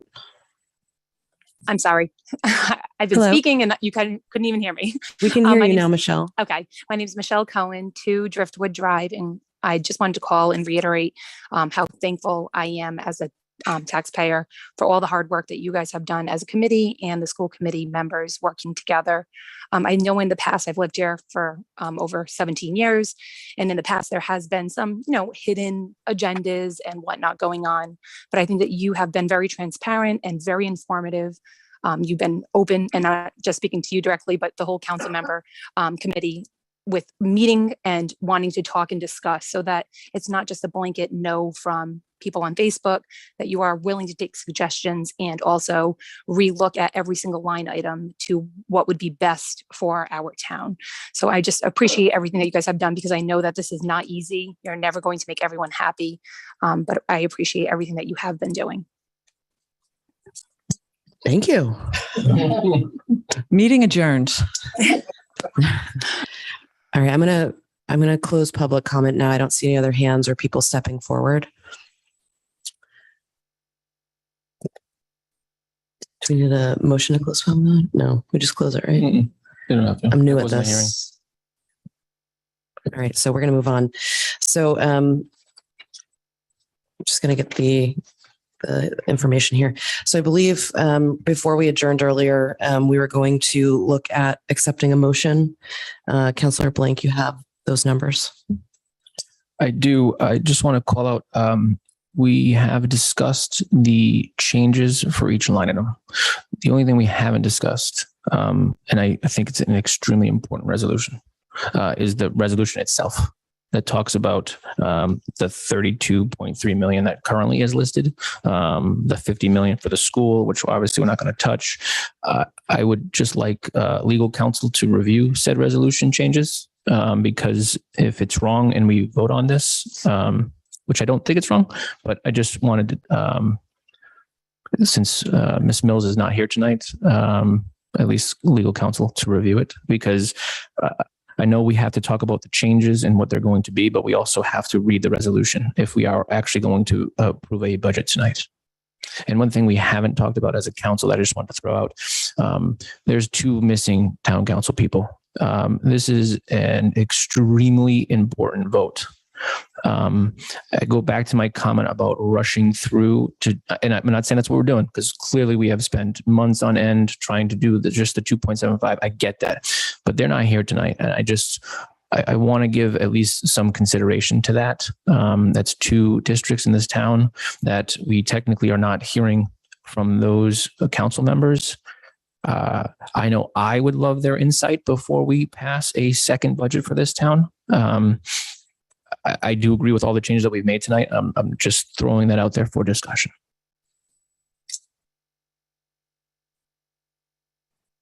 I wish you would have said that earlier, like at 6:05. No, this is extremely important dialogue, everything that we've talked about. So I just want to throw it out there. Manager Marchant. I would just suggest that with the motion, rather than making a motion to approve the resolution, that you make a motion to place the resolution on the next council agenda when all council members can be there to vote on it. The other thing missing from the resolution are dates for an FTM and a budget referendum, which would also be good to get more input on. And this isn't something that we need to rush. And at this point, we likely would not make the tax bill time. We'll give him a moment. Mr. Marchant, we wouldn't make the tax billing timeline either, right, at this point? The first tax bill is due October 1, and typically we send out the tax bills the first week of July to give people a lot of time, but there is no statutory or charter timeframe for sending out the tax bills. So if we were to have a referendum in late July or even in August, we could still get tax bills out once without having to do a supplemental tax bill if the budget were to pass. I would say that we would want to get the tax bills out by mid-August so that people could have them 30 days before they're due at the beginning of September. But that 6-week time period is what I would recommend looking at to work with. Okay. Councilor Shackley. I can go either way on this. I think there's a reason that we have to pass whatever we do tonight 3-2. There's 2-1 wouldn't cut it. We are a 5-member council. So whatever we choose to do, if we choose to move forward, it would have to be all 3 of us making that decision, which would make a quorum. No, it would make it so that we would be the majority, whether we had our 2 other councilors here or not. If my worry is those July bills that the school and town are going to be getting, those August bills, that are we pushing it and making it so it's very difficult to be able to pay the first quarter of the fiscal year's bills because we don't have a budget that's more than 1/12 of last year's budget. So that's my concern. Getting feedback from the other 2 council members, I think would be fantastic. I'd really like to. That being said, we're trying to go for the greatest good here. Everything we do should kind of be a to what end. So waiting for the 2 of them, if we think it's going to vastly change the budget we're putting forward, then I could get behind it. But I do think the best thing for the town is for us to approve a budget, decide a timeline for when we're going to vote on that budget and move forward, giving ourselves enough time to be able to get the budget information out to voters once again. Majority rules. Understood. Just wanted to throw it out there. Mr. D'Agostino, do you want to just take a quick peek at this resolution? Or are we just going to pass on reading this tonight? I think it's up to what you want to do. I just mentioned to the manager that what you could do this evening is you could pass the changes that you discussed, read those into the record, and request that those be included in a finalized resolution for the council to vote on next Monday night, because a week from tonight is another council meeting. That works for me. And that would list all of the changes. It would allow staff time to update the numbers in this resolution. And then if you wanted to propose dates, those could also be included as well. That works for me. Does that work for you? That's fine for me. So I guess I will make a motion to amend the budget that has been presented to us. But I think we need to discuss them first, because we had public comment and now we have to go back into that agenda item. Just throwing it out there. Do I need to read the consent agenda again, section D?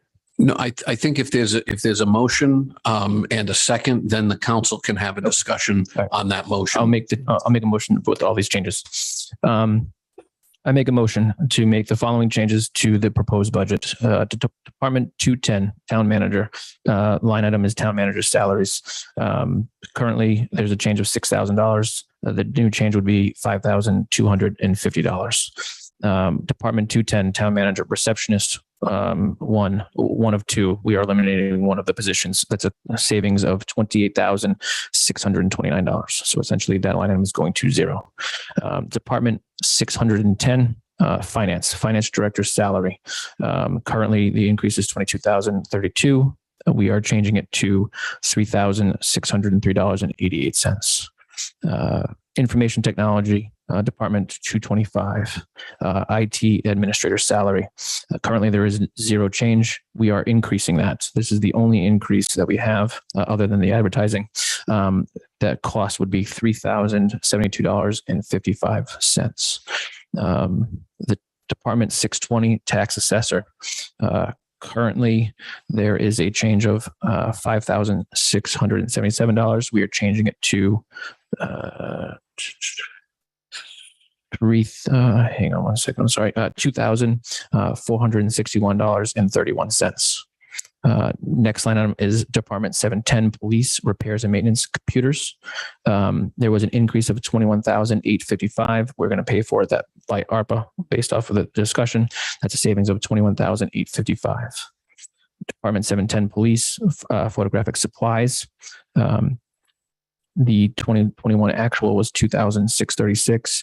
The FY23 budget has $61,775. We're going back to the actual. So that's cost savings of $59,139. Department 830, Roads and Bridges, the director's salary. Currently, there's an increase of $8,412. We're bringing that down to an increase of $3,293.08. Roads and Bridges, Department 830, repairs, streets, sidewalks. Currently, there's $130,000, a $50,000 increase. We're bringing that down to the FY22 budget, which is $80,000, a cost savings of $50,000. Department 940, Planning Department, Director's salary. Currently, there's an increase of $10,629. We're bringing that down to $3,267.99. Department 930, Library, the director's salary is currently an increase of $17,183. We're bringing that down to $2,461.10. These are all the increases. And then Department 951, Contingency Fund. Currently, the budget has $386,048. We're going to reduce it by $150,000, bringing it down to $236,048. Total actually, and then sorry, Department 210, we're adding advertising. Department 210, which is the town manager's department, we're adding an advertising line specifically for budget communications of $20,000. I think that's all the changes. So essentially, just so the public is aware, that's about cost savings of $339,000. Much of which is going to be paid for by ARPA. Okay. And a quick calculation, it's only 2.8% of our total ARPA funds. if based off of the line items that we talked about paying for ARPA. I'll second the motion. Any questions? I do. When we decrease these salaries, I know they don't get overtime, so it doesn't hit that item, but do salaries hit any other line items, any taxes, or I don't think your salary is indicative of what your healthcare costs are. So do all those costs stay the same? I just want to make sure that we're hitting all the lines. Okay, thank you. I guess that was a good question in my opinion. Payroll taxes would be impacted, the employer side. So technically there's a buffer. There would be a buffer in the payroll tax. Yeah, not huge, but there would be some there. Are we ready for a vote? Mm-hmm. Joanne, could you please take the roll? Sure. Jamie LeBlanc, Yes. Kimberly Shockley, Yes. Jennifer Ludwig, Yes. 3 yes, and Thank you. So we'll look at putting this on the agenda for Monday night, just so that the public is aware. Myself, Manager Marchant, and our solicitors and town clerk are meeting tomorrow to set the agenda for next Monday. Thank you. All right. We do have one last public comment. We're going to do it. Last one. Anyone want to come up? Is there anyone on Zoom who'd like to say a last comment?